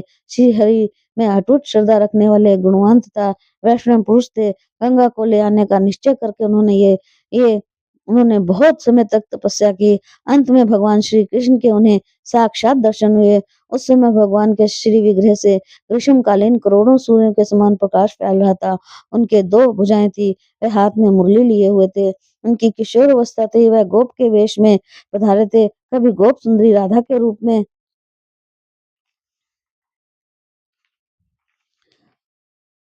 में भी उनके दर्शन हुआ करते थे। भक्तों पर कृपा करने के लिए उन्होंने रूप धारण किया था। मुने भगवान श्री कृष्ण परिपूर्णतम पर ब्रह्म है। वह चाहे जैसा रूप बना सकते हैं। उस समय ब्रह्मा, विष्णु और शिव आदि उनकी स्तुति कर रहे थे और मुनियों ने उनके सामने अपने मस्तक झुका रखे थे। सदा निर्लिप्त, सबके साक्षी, निर्गुण, प्रकृति से परे तथा भक्तों पर अनुग्रह करने वाले उन भगवान श्री कृष्ण का मुखमंडल मुस्कान से भरा था। विशुद्ध चिन्ह वस्त्र तथा दिव्य रत्नों से निर्मित आभूषण उनके श्री विग्रह को सुशोभित कर रहे थे। उनकी ये दिव्य झांकी पाकर भगीरथी ने बार बार उन्हें प्रणाम किया और स्तुति भी की। लीला पूर्वक उन्हें भगवान से अभिष्ट वर भी मिल गया। वह चाहते थे कि मेरे पूर्वज तर जाएं। परम आनंद के साथ उन्होंने भगवान की दिव्य स्तुति की। भगवान श्री हरि ने गंगा जी से कहा, सुरेश्वरी, तुम सरस्वती के शाप से अभी भारत वर्ष में जाओ और मेरी आज्ञा के अनुसार सगर के सभी पुत्रों को पवित्र करो। तुमसे स्पर्शित वायु का संयोग पाकर वह सभी राजकुमार मेरे धाम में चले जाएंगे। उनका भी विग्रह मेरे जैसा ही हो जाएगा और वह दिव्य रथ पर सवार होकर उन्हें मेरे पार्षद होने का अवसर प्राप्त होगा। वह सर्वदा आदि व्याधि से मुक्त होंगे। उनके जन्म जन्मांतर के पापों का समस्त पूंजी समाप्त हो जाएगी। श्रुति में कहा गया है कि भारतवर्ष में मनुष्यों द्वारा उपार्जित करोड़ों जन्मों के पाप गंगा की वायु के स्पर्श मात्र से नष्ट हो जाते हैं। स्पर्श और दर्शन की अपेक्षा गंगा देवी में मौसल स्नान करने से 10 गुना पूर्ण होता है। समान दिन में भी वे स्नान करने से मनुष्यों के अनेकों जन्मों के पाप नष्ट हो जाते हैं। पूर्वों तथा विशेष पुण्य तिथियों पर स्नान करने का विशेष फल कहा गया है। सामान्यतः गंगा में स्नान करने की अपेक्षा चंद्र ग्रहण के अवसर पर स्नान करने से करोड़ों गुना अधिक पुण्य कहा गया है। सूर्य ग्रहण में उनसे 10 गुना अधिक समझना चाहिए। इससे 100 गुना पूर्ण अर्घ्य के अर्घ्य के समय स्नान करने से मिलता है। नारद इस प्रकार गंगा और भागीरथी के सामने कहकर देवेश्वर भगवान श्री हरि चुप हो गए। तब गंगा ने भक्तों से अत्यंत नर्म होकर उनसे गंगा ने भक्ति से अत्यंत नर्म होकर उनसे कहा। गंगा बोली, नाथ, सरस्वती का श्राप पहले से ही मेरे सिर पर सवार है। अब आप आज्ञा दें ही रहे हैं और इन महाराज भागीरथी के यथार्थ तपस्या भी हो रही है, अतः मैं भी भारतवर्ष में जा रही हूँ। परंतु प्रभु, वहां जाने पर अनेकों पापी जन अपने जिस किसी प्रकार के भी पाप को मुझ पर लाद देंगे। ऐसी स्थिति में मेरे ऊपर आए हुए वह पाप कैसे नष्ट होंगे, इसका उपाय भी तो बतला दीजिए। देवेश, मुझे भारत में कितने वर्षों तक रहना पड़ेगा? फिर मैं कब आप परम प्रभु के धाम में आने की अधिकारिणी बन पा सकूंगी? प्रभु, आप सर्वतरयामी हैं, कोई भी बात छिपी नहीं है। देव सर्वज्ञ देव, मेरे अंतःकरण में आप भी जो जो कामनाएं छिपी हुई हैं, उनके भी पूर्ण होने के उपाय बताने की कृपा करें। श्री भगवान बोले, सूर्य श्री गंगे, मैं तुम्हारे सभी अभिप्रायों से परिचित हूँ। तुम नदी रूप में भारतवर्ष में पधारोगी और मेरे ही अंश रूप समुद्र तुम्हारे पति होंगे। भारतवर्ष में सरस्वती आदि अन्य जितनी नदियां होंगी, उन सब में समुद्र के लिए तुम ही सबसे अधिक सौभाग्यवती मानी जाओगी। देवेशी, कलयुग के 5000 वर्षों तक तुम्हें सरस्वती के श्राप से भारतवर्ष में रहना है। देवी लक्ष्मी रूपा, तुम रसिका हो, मेरे स्वरूप समुद्र नरसिकराज हैं। तुम उसके साथ एकांत में निरंतर प्रिय संगम करोगी। भारतवासी संपूर्ण मनुष्य भागीरथ प्रणीत स्रोतों से तुम्हारी स्तुति करेंगे और उनके द्वारा भक्ति पूर्वक तुम सपूजित भी होगी। करंड शाखा में बताए गए प्रकार से तुम्हारा ध्यान करने के लोग तुम्हारी पूजा में तत्पर होंगे। जो तुम्हारी स्तुति और तुम्हें प्रणाम करेगा, उसको अश्वमेध यज्ञ का फल सुलभता से प्राप्त होगा। चाहे सैकड़ों योजन की दूरी पर क्यों ना हो, किंतु जो गंगा गंगा इस नाम का उच्चारण करके स्नान करता है, वह संपूर्ण आ, छूट पापों से छूटकर विष्णु लोक में चला जाता है। हजारों पापी व्यक्तियों के स्नान से जो तुम पर पाप आ जाएंगे, भगवती जगदम्बा के भक्तों के स्पर्श मात्र से ही उनकी सत्ता नष्ट हो जाएगी। हजारों पापी प्राणियों के शव का स्पर्श अवश्य पाप का साधन है, किंतु देवी के मंत्र का अनुष्ठान करने वाले पूर्ण आत्मा भक्त पुरुष भी तो तुम्हारे में स्नान करने आएंगे। उनके स्नान से तुम्हारा वह सारा पाप नष्ट हो जाएगा। सुबह पवित्र भारतवर्ष में ही तुम्हारा निवास होगा। उस पाप मोचन स्थान पर सरस्वती आदि सभी श्रेष्ठ नदियां तुम्हारा साथ देंगी। जहाँ तुम्हारे गुणों का कीर्तन होगा, वह स्थान तुरंत तीर्थ बन जाएगा। तुम्हारे रजकण का स्पर्श मात्र हो जाने पर भी पापी पवित्र हो सकता है और उन रजकणों की जितनी संख्या होती है, उतने ही वर्षों तक वह देवी के लोक में बसने का अधिकारी माना जाता है। देवी जो भक्ति एवं ज्ञान से संपन्न होकर मेरे नाम का उच्चारण करते हुए प्राण त्याग करते हैं, वह सीधे मेरे परम धाम में जाते हैं और वहां पार्षद बनकर दीर्घ काल तक निवास करते हैं। वह असंख्य प्रकृति प्रलय देख सकते हैं। मृत व्यक्ति का शव बड़े पुण्य के प्रभाव से ही तुम्हारे अंदर आ सकता है। जितने दिनों तक उसकी एक एक हड्डी तुम्हारे में रहती है, उतने ही समय तक वह वैकुंठ में वास करता है। यदि कोई अज्ञानी व्यक्ति तुम्हारे जल का स्पर्श करके प्राण त्याग करता है, तो वह मेरी कृपा से सलोक्य पद का अधिकारी होता है। तो कोई कहीं भी मरे, यदि मरते समय जिस किसी प्रकार भी तुम्हारे नाम का स्मरण हो जाता है, उसे मैं सलोक पद प्राप्त कराता हूँ। ब्रह्मा के उपरांत वह वहां रह सकता है। कोई तीर्थ में मरे या अतीर्थ में, तुम्हारे स्मरण से प्रभाव से स्वरूप्य पद का अधिकारी हो, वह पुरुष ऐसा शक्तिशाली बन जाता है और वह त्रिलोकी को भी पवित्र कर सकता है। जिनके बांधव मेरे भक्त हैं, वे चाहे पशु आदि क्यों न हो, वह सर्वोत्तम रत्न निर्मित विमान पर सवार होकर गोलोक में चले जाते हैं। मुनिवर इस प्रकार गंगा से कहकर भगवान श्री हरि ने राजा भागीरथी से कहा, राजन तुम अभी इस गंगा की स्तुति तथा भक्ति भाव से साथ पूजा करो। तब भागीरथी भक्ति पूर्वक गंगा के स्तवन और पूजन में संलग्न हो गए। कोथ कोथमी शाखा में कहे गए हुए ध्यान और स्तोत्र से उन्होंने गंगा की पूजा संपन्न की। तदंतर उन्होंने परम प्रभु परमात्मा भगवान श्री कृष्ण को बार बार प्रणाम किया। इसके बाद भगीरथ और गंगा की अभिष्ट स्थान की यात्रा आरंभ हो गई तथा भगवान अंतर्धान हो गए। नारद ने पूछा, वेदज्ञों में प्रमुख प्रभु किस ध्यान स्रोत से तथा किस पूजा क्रम से राजा भगीरथ ने गंगा की पूजा की, वह मुझे स्पष्ट बताने की कृपा कीजिए। भगवान नारायण कहते हैं, नारद, राजा भगीरथ ने नित्य क्रिया के पश्चात स्नान किया, 2 स्वच्छ वस्त्र धारण किए तथा इंद्रियों को नियंत्रण में रखकर भक्ति पूर्वक 6 देवताओं की पूजा की। वह 6 देवता गणेश, सूर्य, अग्नि, विष्णु, शिव और भगवती शिवा। इन देवताओं का पूजन करने पर वह गंगा जी की पूजा के लिए पुण्यकारी बन गए। नारद, विघ्न दूर होने के लिए गणेश की अरोग्यता के लिए, सूर्य की पवित्रता के लिए, अग्नि की लक्ष्मी प्राप्ति के लिए, विष्णु के ज्ञान के लिए ज्ञानेश्वर शिव की तथा मुक्ति पाने के लिए भगवती शिवा की पूजा करना आवश्यक है। विद्वान पुरुष को इन देवताओं का पूजा संपन्न कर लेने पर ही अन्य किसी पूजा में समाप्तता प्राप्त होती है। उन्हें सुनो। इस प्रकार से भगीरथी ने गंगा का ध्यान किया। अध्याय 11। गंगा के ध्यान और सत्वन का वर्णन और श्री राधा कृष्ण के अंग से ही गंगा का प्रादुर्भाव। भगवान नारायण कहते हैं, नारद, ये ध्यान संपूर्ण पापों को नष्ट कर देता है। गंगा का वर्ण श्वेत कमल के समान स्वच्छ है। वह ये समस्त पापों को उच्छेद कर देती हैं। पर ब्रह्म संपूर्णतम भगवान श्री कृष्ण के श्री विग्रह से इनका प्रकटे हुआ वह परम साध्वी उन्हीं के समान सुयोग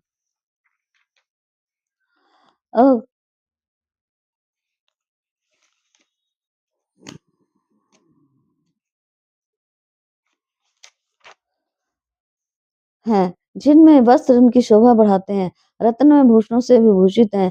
इन आदरणीय देवी ने शरद पूर्णिमा के सैकड़ों चंद्रमाओं की सर्वोच्च प्रतिभा को अपने स्थान दे रखा है। वह सदा मुस्कुराती रहती हैं। इनके तरणों में कभी स्थलता नहीं आती। वह शांत स्वरूपणी देवी भगवान नारायण की प्रिया हैं। सत्य सौभाग्य कभी उनसे दूर नहीं हो सकता। इनके सिर पर सघन अलकावली है। मालती के पुष्पों की माला इनकी शोभा बढ़ा रही है। इनके ललाट पर अर्धचंद्र का चंदन लगा है और इसके ऊपर सिंदूर की बिंदी है। गंड स्थल पर कस्तूरी आदि सुगंधित पदार्थों से नाना प्रकार के चित्रकारियां रची गई हैं। इनके परम मनोहर दोनों ओठ पके हुए बिंबा फल के लालिमा को तुच्छ कर रहे हैं। इनकी मनोहर दंत पंक्तियों के सामने मोतियों की स्वच्छ माला नगण्य समझी जाती है। इनके कटाक्ष पूर्ण चितवन से युक्त परम मनोहर नेत्र सुंदर मुख पर शोभा पा रहे हैं। श्री फल के आकार वाले 2 रोज विराजित हैं। भू पद्म की प्रभा का पराभव करने वाले 2 सुंदर चरण हैं। रतन में पादुकाओं से शोभा पाने वाले इन चरणों में महावर लगा है। देवराज इंद्र के मुकुट में लगे हुए मंदार के फूलों के रजकण से इन देवी के श्री चरणों में लालिमा आ गई है। देवता सिद्ध और मुनिंद्र आर्द्र देकर सदा सामने खड़े हैं। तपस्वियों के मुकुट में रहने वाले भंवरों से पंकति से इनके चरण संयुक्त इनके पावन चरण मुमुक्षुओं जनों को मुक्ति देने से कामी पुरुषों की कामना पूर्ण करने में अत्यंत कुशल है। वह परम आदरणीय देवी सबकी पूज्य वर देने में प्रवीण, भक्तों पर कृपा करने में परम कुशल, भगवान विष्णु का पद प्रदान करने वाली तथा विष्णुपदी नाम से सुविख्यात हैं। इन परम साध्वी गंगा देवी को मैं उपासना करता हूँ। ब्राह्मण इसी ध्यान में 3 मार्गों से विचरण करने वाली कल्याणी गंगा हृदय में स्मरण करना चाहिए। इसके बाद 16 प्रकार के उपचारों से इनकी पूजा करें।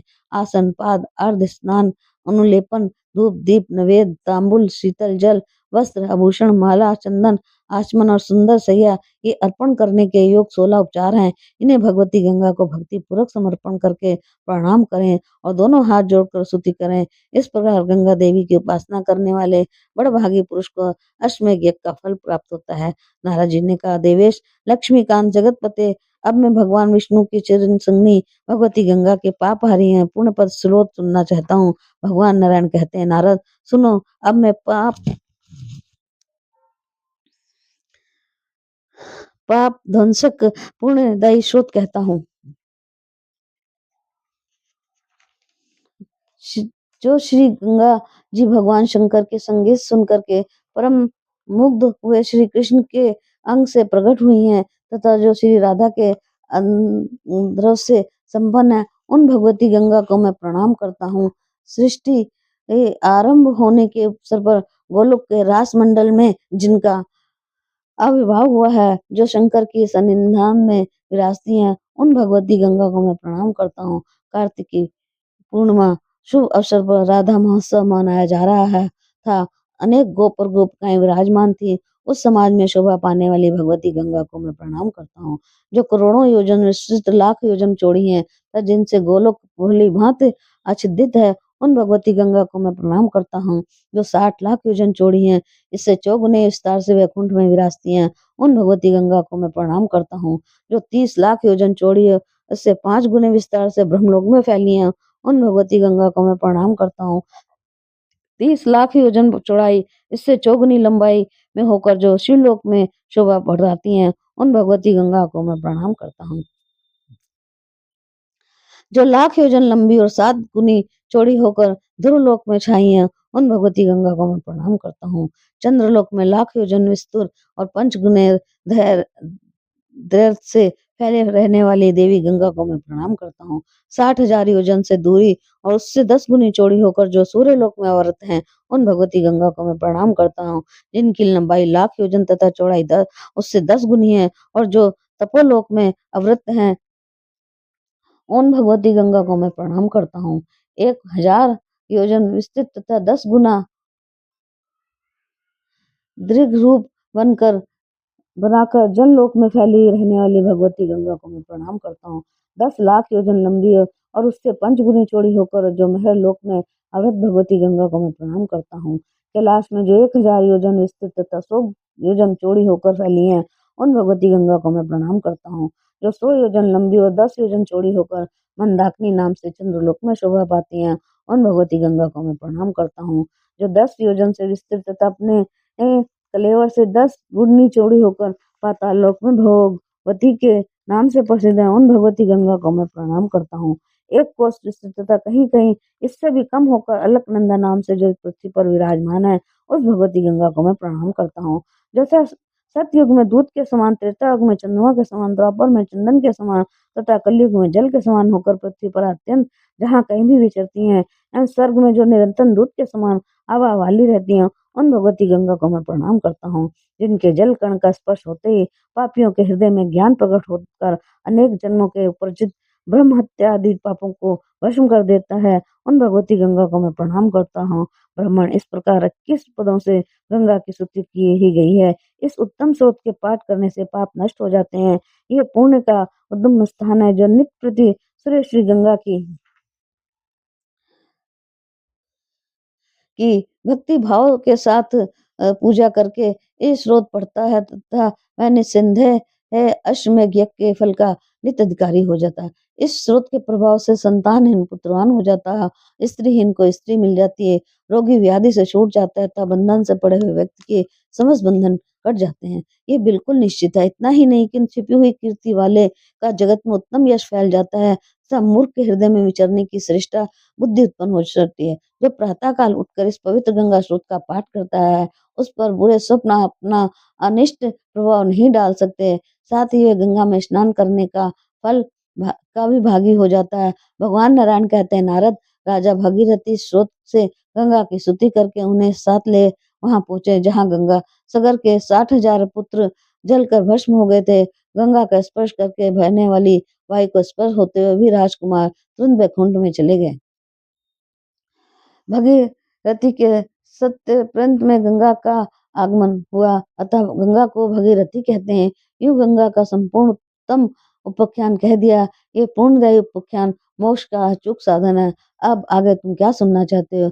नारद जी ने पूछा, भगवान भूमंडल को पवित्र करने वाली त्रिपथा गंगा कैसे प्रकट हुई? प्रभु उनका यहाँ कहाँ और किस प्रकार प्रभाव हुआ, ये सब प्रसंग बताने की कृपा कीजिए।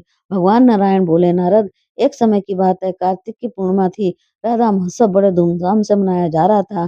भगवान श्री कृष्ण अनेक प्रकार से राधा की पूजा करके रास मंडल में विराजमान थे। तत्पश्चात ब्रह्मादि देवता तथा सौनक आदि ऋषि प्राय सभी महानुभावों ने बड़े आनंद के साथ श्री कृष्ण पूजिता श्री राधा जी की पूजा की और फिर वह वहीं विराजमान हो गए। इतने में भगवान श्री कृष्ण को संगीत सुनाने वाली देवी सरस्वती हाथ में वीणा लेकर सुंदर ताल स्वर के साथ गीत गाने लगी। तब ब्रह्मा ने प्रसन्न होकर एक सर्वोत्तम रत्न से बना हुआ हार पुरस्कार रूप से उन्हें अर्पण किया। शिव ने उन्हें अखिल ब्रह्मांड के लिए दुर्लभ एक उत्तम मणि प्राप्त हुई। भगवान श्री कृष्ण ने उन्हें संपूर्ण रत्नों में श्रेष्ठ कौस्तुभ मणि ही भेंट की। राधा ने अमूल्य रत्नों से निर्मित एक अनुपम हार, भगवान नारायण ने एक सुंदर पुष्पमाला तथा लक्ष्मी जी ने बहुमूल्य रत्नों के 2 कुंडल सरस्वती को पुरस्कार रूप में दिए। विष्णु माया ईश्वरी दुर्गा नारायणी और ईशाना नाम से ख्यात भगवती मूल प्रकृति ने सरस्वती के अंतःकरण में परम दुर्लभ परमात्मा भक्ति प्रकट की। धर्म ने धार्मिक बुद्धि उत्पन्न करने के साथ ही प्रपंचात्मक जगत में उनकी कीर्ति विस्तृत की। अग्निदेव ने चिन्मय वस्त्र तथा पवन देव ने मणि में नृपुर सरस्वती को प्रदान किए। इतने में ब्रह्मा ने प्रेरित होकर भगवान शंकर श्री कृष्ण संबंधी पद्म, जिसके प्रत्येक शब्द में रस के उल्लास को बढ़ाने के लिए शक्ति भरी थी, बारंबार गाने लगे। उसे सुनकर संपूर्ण देवता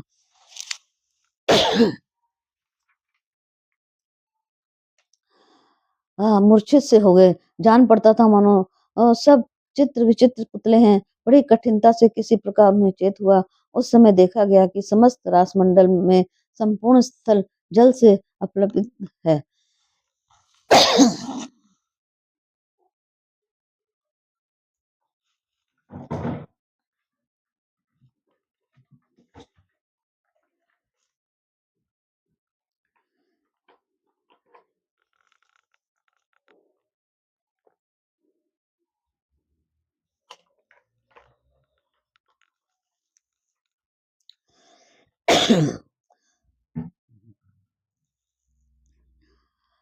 जान पड़ता था मानो सब चित्र विचित्र पुतले हैं। बड़ी कठिनता से किसी प्रकार उन्हें चेत हुआ। उस समय देखा गया कि समस्त रासमंडल में संपूर्ण स्थल जल से अप्लावित है। श्री राधा और श्री कृष्ण का कहीं पता नहीं है। फिर भी गोप गोपी देवता और ब्राह्मण सभी अत्यंत उच्च स्वर से विलाप करने लगे। उस समय ब्रह्मा जी भी वहीं थे। उन्होंने ध्यान के द्वारा भगवान श्री कृष्ण का पुनीत विचार समझ लिया। भगवान श्री कृष्ण भी श्री राधा के साथ जलमय हो गए। ये बात उन्होंने भली भांति मालूम हो गई। तब वह सभी महाभाग देवता पर ब्रह्म परमात्मा श्री कृष्ण की स्तुति करने लगे। सबने अपने ही प्रार्थना सुनाई। ही विभो, हमारा केवल यही अभिष्ट वर है कि आप अपनी श्री मूर्ति के हमें पुनः दर्शन करा दें। ठीक उसी समय अति मधुर तथा स्पष्ट शब्दों में आकाशवाणी हुई। सब लोगों ने उसे भली भांति सुना। आकाशवाणी ने कहा गया, मैं सर्वात्मा श्री कृष्ण और मेरी स्वरूपा शक्ति राधा, हम दोनों ने ही भक्तों पर अनुग्रह करने के लिए ये जल में विग्रह धारण कर लिया है। सुरेश्वरो, तुम्हें मेरे तथा इन राधा के शरीर से क्या प्रयोजन? मुनि, मानव तथा अगणित वैष्णव जन मेरे मंत्रों से पवित्र होकर मुझे देखने के लिए मेरे धाम में आएंगे। ऐसे ही तुम्हारे भी यदि स्पष्ट दर्शन करने की इच्छा हो तो प्रयत्न करो। शंभु वहीं रहकर मेरी आज्ञा का पालन करें। विधाता ब्रह्मा, तुम स्वयं जगत गुरु शंकर से कह दो कि वेदों के अंगभूत परम मनोहर विशिष्ट शास्त्र अर्थात तंत्र शास्त्र का निर्माण करें और उसमें संपूर्ण अभिष्ट फल देने वाले बहुत से अपूर्व मंत्र अद्भुत हों। शोध, ध्यान, पूजा विधि, मंत्र और कवच, इन सब से वह तंत्र शास्त्र संपन्न हो। जिस मंत्र से पापी जन मुझसे विमुख हो सकते हैं उसे स्पष्ट नहीं करना चाहिए। हाँ, सहस्त्रों में से कोई भी एक मेरा सच्चा उपासक मिल जाए तो उसे के प्रति ये गोप्य मंत्र का आ, भी उद्घाटन कर देना। मेरे मंत्रों के प्रभाव से पूर्ण आत्मा बनकर मनुष्य मेरे धाम में पहुंचेंगे। यदि मेरे तंत्र शास्त्रों का उद्घाटन नहीं हो सकेगा तो किसी को भी गोलोक में रहने की सुविधा नहीं मिल सकेगी। संपूर्ण ब्रह्मांड निष्फल हो जाएगा। पर यह ठीक नहीं है, इसीलिए तुम प्रत्येक सृष्टि में 5 प्रकार के मनुष्यों का निर्माण करो। इसमें कितने पुरुष धरातल पर रहेंगे और बहुतों को स्वर्ग में भी स्थान मिल जाएगा। यदि शंकर देव सभा में ऐसा करने के लिए सतत प्रतिज्ञा करते हैं तो उन्हें तुरंत ही मेरे दर्शन प्राप्त हो जाएंगे। आकाशवाणी के द्वारा इस प्रकार कहकर भगवान श्री हरि चुप हो गए। उनकी वाणी सुनकर जगत की व्यवस्था करने वाले ब्रह्मा ने प्रसन्नता पूर्वक उसे भगवान शंकर से कहा, ज्ञानियों में भी श्रेष्ठ तथा ज्ञान के अधिष्ठाता भगवान शंकर ने ब्रह्मा की बात सुनने के पश्चात हाथ में गंगा जल ले लिया और आज्ञा पालन करने के लिए प्रतिज्ञा कर ली। फिर तो वह भगवती जगदम्बा के मंत्रों के संपन्न उत्तम तंत्र शास्त्र के निर्माण में लग गए। प्रतिज्ञा पालन करने के लिए वह वेद के सारभूत महान तंत्र शास्त्र का निर्माण करूंगा। ये विचार कर उनके हृदय में गूंजने लगा। उन्होंने अपना विचार व्यक्त किया, यदि कोई मनुष्य गंगा का जल हाथ में लेकर प्रतिज्ञा करेगा और उस ये की हुई प्रतिज्ञा का पालन नहीं करेगा तो कालसूत नामक नरक का भागी होगा। ब्रह्मा की पूरी आयु तक उसे वहां रहना पड़ेगा। ब्रह्मा अन लोग गोलोक में देवताओं की सभा जुड़ी थी, उसमें भगवान शंकर जब तक इस प्रकार की बात कह चुके, तब अकस्मात पर ब्रह्म परिपूर्णतम भगवान श्री कृष्ण भगवती राधा के साथ वहां प्रकट हो गए। उन पुरुषोत्तम भगवान श्री हरि के प्रत्यक्ष दर्शन करने पर देवताओं की प्रसन्नता की सीमा नहीं रही, वह उनकी स्तुति करने लगे। इसके बाद उपस्थित देवताओं ने अत्यंत आनंद में भरकर फिर से उत्सव मनाया। तत्परवार समय अनुसार भगवान शंकर ने मुक्ति दीप अर्थात मुक्ति को प्रकाशित करने वाले सात्विक धन शास्त्र का निर्माण किया। नारद इस प्रकार संपूर्ण परम गोप्य प्रसंग में तुम्हें सुना चुका, ये सबके लिए अत्यंत दुर्लभ है। वही पर पूर्ण ब्रह्म भगवान श्री कृष्ण जल रूप होकर गंगा बन गए थे। नवलोक से प्रकट होने वाली गंगा का यही रहस्य है। यूं भगवान श्री राधा कृष्ण ही गंगा के रूप में प्रकट हुए हैं। श्री राधा और श्री कृष्ण के अंग से प्रकट हुई ये गंगा भुक्ति और मुक्ति दोनों ही देने वाली है। परमात्मा श्री कृष्ण की अवस्था के अनुसार जगह जगह रहने का सुअवसर उन्हें प्राप्त हो गया। श्री कृष्ण स्वरूपा इन आदरणीय गंगा देवी को संपूर्ण ब्रह्मांड के लोग पूछते हैं। अध्याय 12। श्री राधे जी का गंगा पर श्री रोष, श्री कृष्ण के प्रति राधा का अपलम्ब, श्री राधा के भय से गंगा का श्री कृष्ण के चरणों में छिप जाना, जला भाव से पीड़ित देवताओं का गोलोक में जाना, ब्रह्मा जी की स्तुति से राधा का प्रसन्न होना तथा गंगा का प्रकट होना, देवताओं के प्रति श्री कृष्ण का आदेश तथा गंगा के विष्णु पत्नी होने का प्रसंग। नारद जी ने पूछा, सुरेश्वर, कली के 5000 वर्ष बीत जाने पर गंगा का कहाँ जाना होगा? महाभाग्य प्रसंग मुझे बताने की कृपा कीजिए। भगवान नारायण ने कहा, नारद, सरस्वती के शाप से गंगा भारत वर्ष में आई। शाप की अवधि पूरी हो जाने पर वह पुनः भगवान श्री हरि की आज्ञा से वैकुंठ में चली जाएंगी। ऐसे ही सरस्वती भारत वर्ष को छोड़कर श्री हरि के धाम में पधारेंगी। शाप समाप्त हो जाने पर लक्ष्मी का भी भगवान के पास पधारना होगा। नारद, ये ही गंगा, सरस्वती और लक्ष्मी भगवान श्री हरि की प्यासी पत्नियां हैं। ब्राह्मण तुलसी सहित 4 पत्नियां वेदों में प्रसिद्ध हैं। नारद ने पूछा, भगवान श्री हरि के चरण कमलों में से प्रकट हुई गंगा देवी किस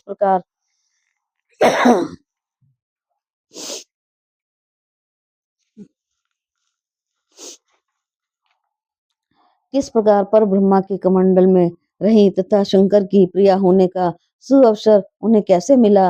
मुनिवर, गंगा भगवान नारायण की प्यासी भी हो चुकी हैं। ओह, किस प्रकार ये सभी बातें संघटित हुई? आप ये रहस्य मुझे बताने की कृपा कीजिए। भगवान नारायण कहते हैं, नारद, प्राचीन समय की बात है। जलमयी गंगा गोलोक में विराजमान थी। राधा श्री कृष्ण के अंग से प्रकट हुई।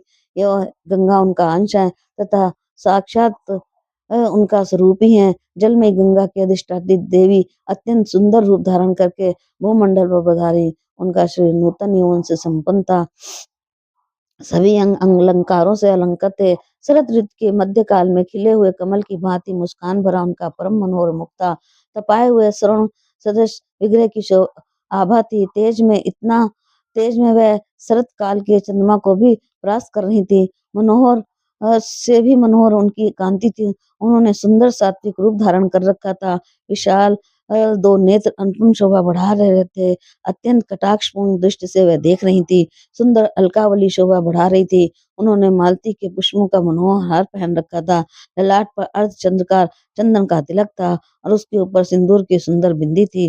दोनों गंडस्थलों पर कस्तूरी से मनोहर पत्र रचनाएं हुई थी। नीचे उनके अधर ओष्ठ इतना सुंदर था मानो दोपहरिया का विकसित फूल हो। दांतों के अत्यंत उज्जवल पंक्ति पके हुए अनार के दानों की भांति चमक रहे थे।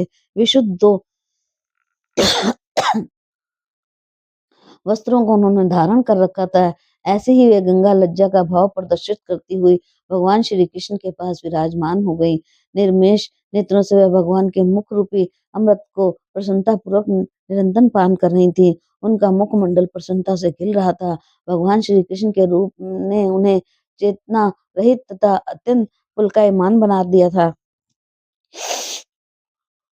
इतने में भगवती राधिका वहां पधार कर विराजमान हो गई। उस समय राधा के साथ असंख्य गोपियां थी। राधा की कांति ऐसी थी मानो करोड़ों चंद्रमाओं की जो तृष्णा एक साथ प्रकट हो। वह उस समय क्रोध की लीला करना चाहती थी, यथा उनकी आँखें लाल कमल की तुलना करने वाली, उनका आवरण पीले चंपक की तुलना कर रहा था। उनकी उनकी चाल ऐसी थी कि मानो मत वाला गजराज हो। अमूल रत्नों से बने हुए नाना प्रकार के आभूषण उनके श्री विग्रह की शोभा बढ़ा रहे थे। उनके शरीर पर अमूल्य रत्नों से जटित 2 दिव्य चिन्ह में पीतांबर शोभा पा रहे थे। भगवान श्री कृष्ण के अर्ध से सुशोभित चरण कमलों को उन्होंने हृदय से धारण कर रखा था। सर्वोत्तम रत्नों से बने हुए विराजमान पर बैठकर वह वहां पधारी थी। ऋषिगण उनकी सेवा में संलग्न थे। सच चमन ढुलाया जा रहा था। कस्तूरी के बिंदु से युक्त चंदनों से समन्वित प्रज्वलित दीपक के समान आकार वाला बिंदु रूप में शोभायमान सिंदूर उनकी ललाट में मध्य भाग में शोभा पा रहा था। उनकी सीमांत तक निचला भाग परम स्वच्छता परिजात के पुष्पों की सुंदर माला उनके गले में सुशोभित थी। अपनी सुंदर अलकावली को कपाती हुई वह स्वयं ही कंपित हो रही थी।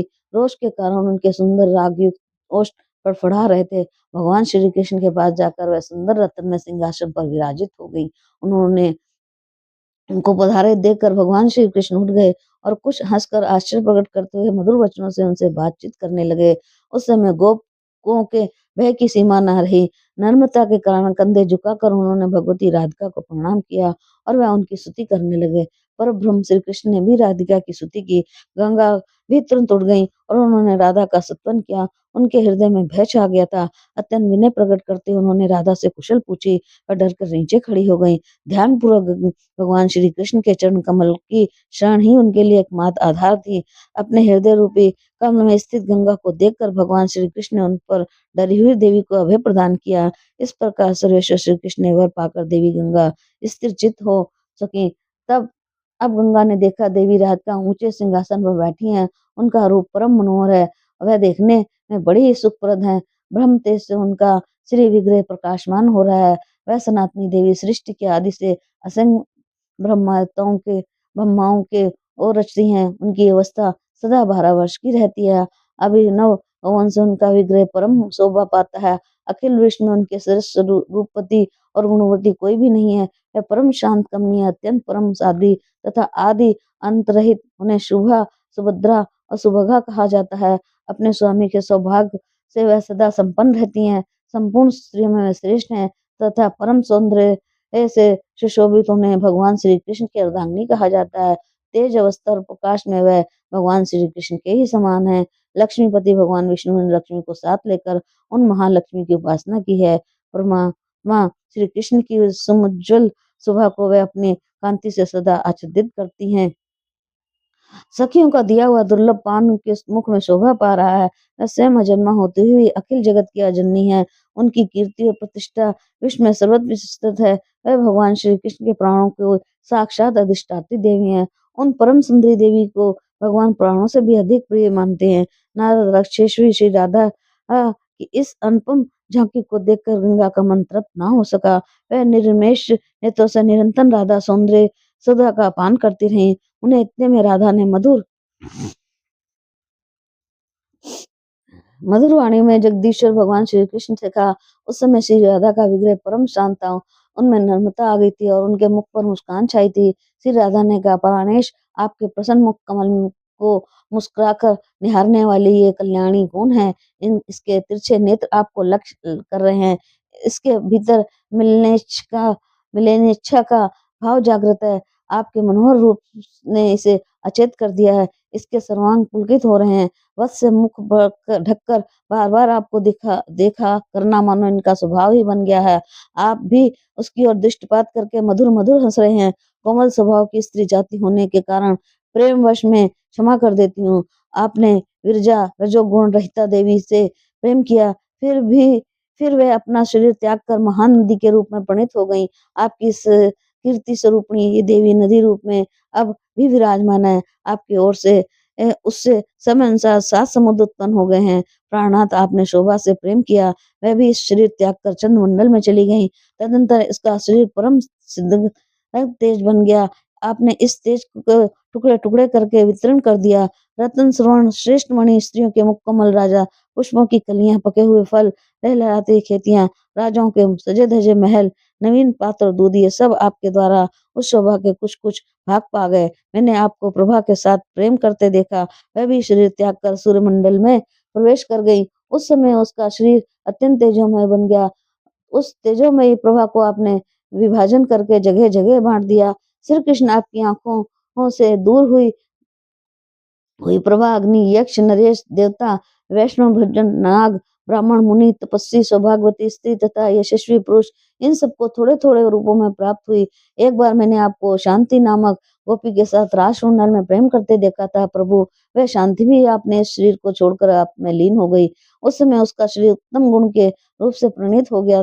तदंतर आपने उसको विभाजित करके विष्णु में बांट दिया। प्रभु उसका कुछ अंश मुझ राधा में और कुछ इस निकुंज में और कुछ ब्राह्मण में प्राप्त हुआ विभो। फिर आपने इसका कुछ भाग शुद्ध सत्य स्वरूपा लक्ष्मी को, कुछ आपने मंत्र के उपासकों को, कुछ देवी भक्तों को, कुछ तपस्वियों को, कुछ धर्म को और कुछ धर्मात्मा पुरुषों को सौंप दिया। पूर्व समय की बात है, क्षमा के साथ आप मुझे प्रेम करते दृष्टिगोचर हुए। उस समय क्षमा अपना शरीर त्याग कर पृथ्वी पर चली गई। तदंतर उसका शरीर उत्तम गुण के रूप में प्रणीत हो गया। फिर उसके शरीर का आपने विभाजन किया। उसमें से कुछ कुछ अंश विष्णु को, वैष्णव को, धार्मिक पुरुषों को, धर्म को, दुर्लभों को, तपस्वियों को, देवताओं को और पंडितों को दे दिया। प्रभु इतनी सब बातों तो मैं सुना चुकी। आपके ऐसे ऐसे बहुत से गुण हैं। आप सदा ही उच्च सुंदर देवियों से प्रेम किया करते हैं। उन प्र, इस प्रकार रक्त कमल के समान नेत्रों वाली राधा ने भगवान श्री कृष्ण से कहकर साधी गंगा से कुछ कहना चाहा। गंगा योग में परम प्रवीण थी। योग के प्रभाव से राधा का मनोभाव उन्हें ज्ञात हो गया। अतः बीज सभा में ही वह अंतर्धान हो गए और अपने जल में प्रविष्ट हो गई। तब सिद्ध योगियों मियाँ राधा ने योग द्वारा इस रहस्य को जानकर सरत विद्वान उन दल स्वरूपणी गंगा को अंजलि में उठाकर पीना आरंभ कर दिया। ऐसी स्थिति में राधा का अभिवय प्रणा योग सिद्धा गंगा में छिपा नहीं रह सका। अतः भगवान श्री कृष्ण के चरण में जाकर उनके चरण कमलों में लीन हो गई। तब राधा ने गोलोक में, वैकुंठ लोक तथा ब्रह्मलोक आदि संपूर्ण स्थानों में गंगा को खोजा, परंतु कहीं भी वह दिखाई नहीं दी। उस समय सर्वत्र जल का नितांत अभाव हो गया था। कीचड़ तक सूख गया था। जलचर जंतुओं के मृत शरीर से ब्रह्मांड का कोई भी भाग खाली नहीं रहा। फिर तो ब्रह्मा, विष्णु, शंकर, तन धर्म, इंद्र, चंद्रमा, सूर्य, मुनिगण, मुनि समाज, देवता, सिद्ध और तपस्वी सभी गोलोक में आए। उस समय उनके कंठ और तालु सूख गए थे। प्रकृति से परिदेश भगवान श्री कृष्ण को सबने प्रणाम किया, क्योंकि वह श्री कृष्ण सबके परम पूज्य हैं। वर देना उन सर्वोत्तम प्रभु का स्वाभाविक गुण है। इन्हें वर का प्रवर्तक ही माना जाता है। ये परम प्रभु संपूर्ण गोप और गोपियों के समाज में प्रमुख हैं। इन्हें निरह, निराकार, निर्लिप्त, निराश्रय, निर्गुण, निरुत्साह, निर्विकार और निरंजन कहा गया है। भक्तों पर अनुग्रह करने के लिए अपनी इच्छा से ये साकार रूप में प्रकट हो जाते हैं। ये सत्स्वरूप, सत्येश, साक्षी रूप और सनातन पुरुष हैं। इनसे बढ़कर जगत में दूसरा कोई शासक नहीं है। अतः इन पूर्ण ब्रह्म परमेश्वर भगवान श्री कृष्ण को उन ब्रह्मादि समस्त उपस्थित देवताओं ने प्रणाम करके सत्वन आरंभ कर दिया। भक्ति के कारण उनके कंधे झुक गए थे, उनकी वाणी गदगद हो गई थी, आंखों से आंसू भर गए थे, इसके सभी अंगों में पुलकावली छाई थी। सबने उन परात्पर ब्रह्म भगवान श्री कृष्ण की स्तुति की। उन सर्वेश्वर प्रभु का विग्रह ज्योतिर्मय संपूर्ण कारणों के भी कारण थे। ये सब उस समय अमूल रत्नों से निर्मित दिव्य सिंहासन पर विराजमान थे। गोपाल उनकी सेवा में संलग्न होकर श्वेत श्रवण डुला रहे थे। गोपियों के नृत्य को देखकर प्रसन्नता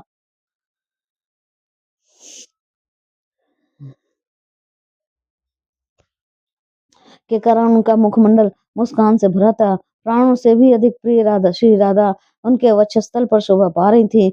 उनके दिए हुए सुव्यवस्थित पान वे छुपा रहे थे। उस अवसर पर देवादिदेव परिपूर्णतम भगवान श्री कृष्ण राजमंडल में विराजमान थे। वहीं मुनियों के, मनुष्यों, सिद्धों और तपस्वियों ने तप के प्रभाव से उनके दिव्य दर्शन प्राप्त किए। दिव्य दर्शन से सबके मन में अपार हर्ष हुआ, साथ ही आश्चर्य की सीमा भी न रही। उसी समय एक दूसरे को देखने लगे।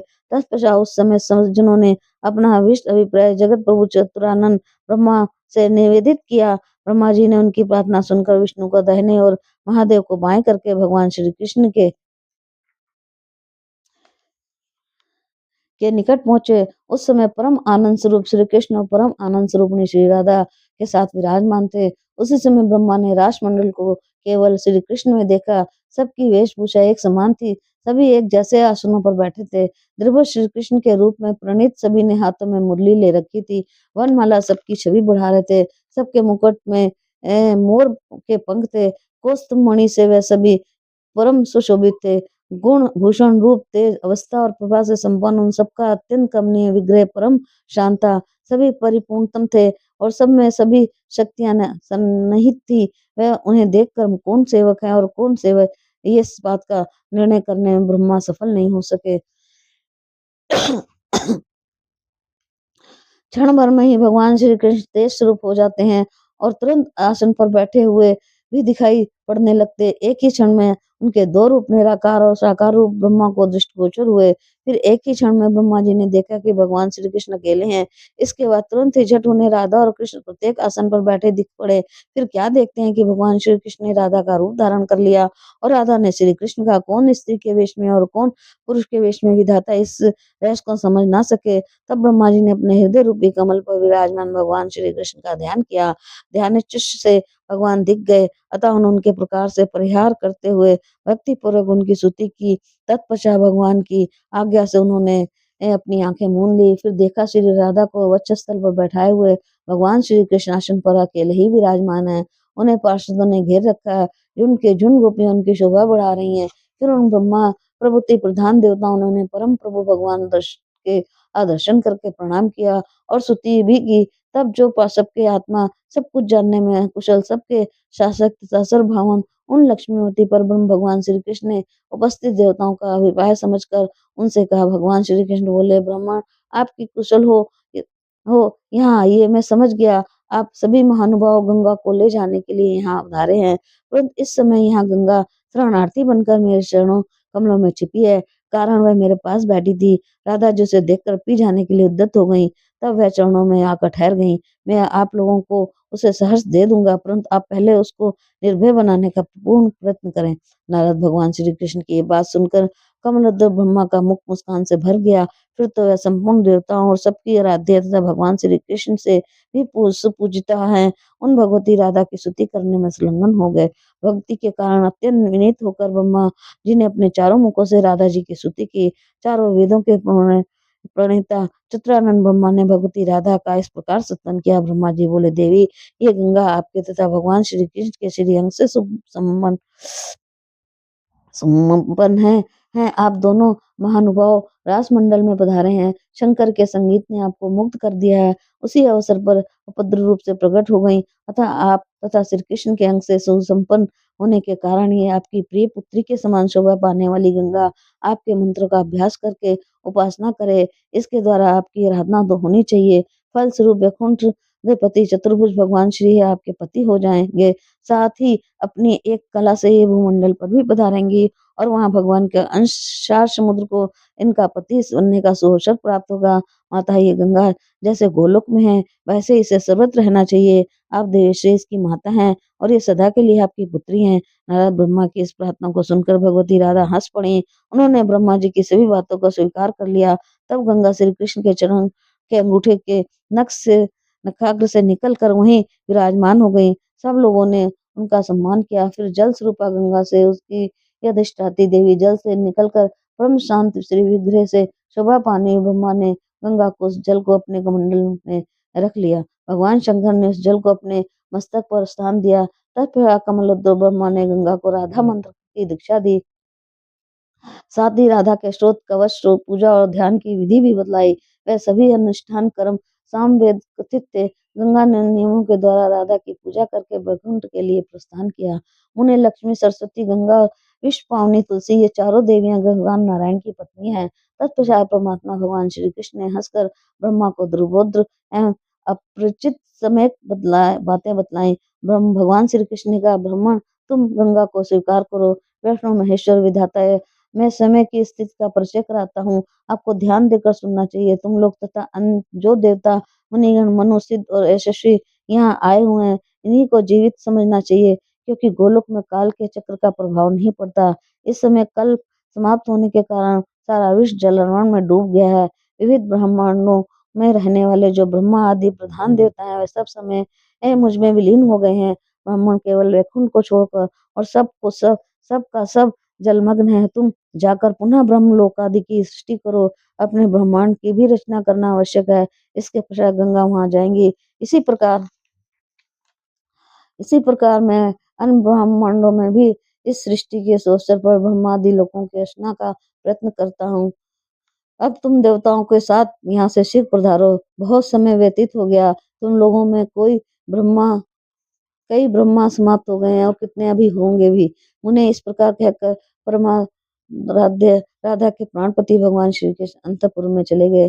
ब्रह्म प्रभृति देवता वहां से चलकर इतने पूरा पुनः सृष्टि करने में तत्पर हो गए। फिर तो गोलोक, वैकुंठ, शिवलोक, ब्रह्मलोक तथा अत्यंत भी जिस जिस स्थान में गंगा को रहने के लिए पर ब्रह्म परमात्मा भगवान श्री कृष्ण ने आज्ञा दी थी, उस स्थान के लिए अपने स्थान उसने प्रस्थान कर दिया। भगवान श्री हरि के चरण कमल में गंगा प्रकट हुई, इसलिए वह लोग विष्णुपदी कहने लगे। ब्रह्मा इस प्रकार गंगा के इस उत्तम उपाख्यान का वर्णन कर चुका। इस सार गर्भित प्रसंग से सुख और मोक्ष सुलभ हो जाते हैं। अब पुनः तुम्हें क्या सुनने की इच्छा है? नारद ने कहा, भगवान लक्ष्मी, सरस्वती, गंगा और जगत को पावन बनाने वाली तुलसी, ये चारों देवियां भगवान नारायण की ही प्रिया हैं। ये प्रसंग तथा गंगा के वैकुंठ को जाने की बात मैं आपसे सुन चुका, परंतु गंगा विष्णु की पत्नी कैसे हुई, यह वार्तांत सुनने की ये सुअवसर मुझे नहीं मिला। इसे कृपा सुनाइए। भगवान नारायण बोले, नारद, अब गंगा वैकुंठ में चली गई।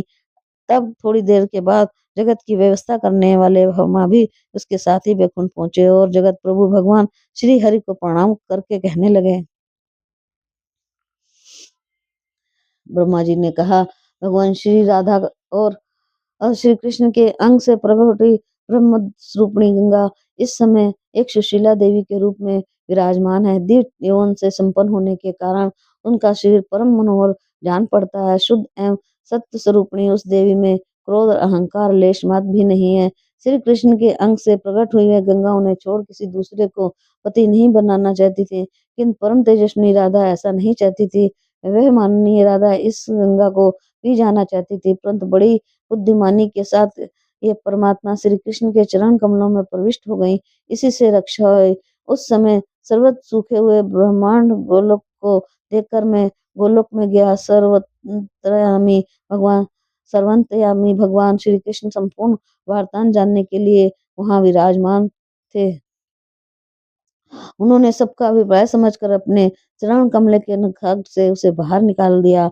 तब मैंने उसे राधा की पूजा के मंत्र आदि याद कराए। इसके जल से ब्रह्मांड गोलोक को पूर्ण कराया। तदंतर राधा और श्री कृष्ण के चरणों में मस्तक झुकाकर इसे साथ लेकर यहाँ आया। प्रभु, आपसे मेरी प्रार्थना है कि इन सुरेश्वरी गंगा को आप अपनी पत्नी बना लीजिए। देवेश, आप पुरुषों में रत्न हैं। इस साध्वी देवी को स्त्रियों में रत्न माना जाता है, जिनमें सत्य असत्य का पूर्ण ज्ञान है। वह पंडित पुरुष भी इस प्रकृति का अपमान नहीं करते। सभी पुरुष प्रकृति से उत्पन्न हुए हैं और स्त्रियां भी उसी का कहलाए हैं। केवल आप भगवान श्री हरि इस प्रकृति से परे निर्गुण प्रभु हैं। परिपूर्णतम श्री कृष्ण स्वयं दो भागों में विभक्त हुए हैं। आधे से तो दो भुजाधारी श्री कृष्ण बने और उनका आधा अंग आप चतुर्भुज श्री हरि के रूप में प्रकट हो गया। इसी प्रकार भगवान श्री कृष्ण को वामांग से अभिभूत श्री राधा भी दो रूपों में प्रणीत हुई। दाहिने अंश से तो वह स्वयं रही और उसके वामांश से लक्ष्मी का प्रकांड हुआ। अतः वह गंगा आपको ही वर्ण करना चाहती हैं, क्योंकि आपके श्री विग्रह से ही वे प्रकट हुई हैं। प्रकृति और पुरुष की भांति स्त्री पुरुष दोनों एक ही अंग हैं।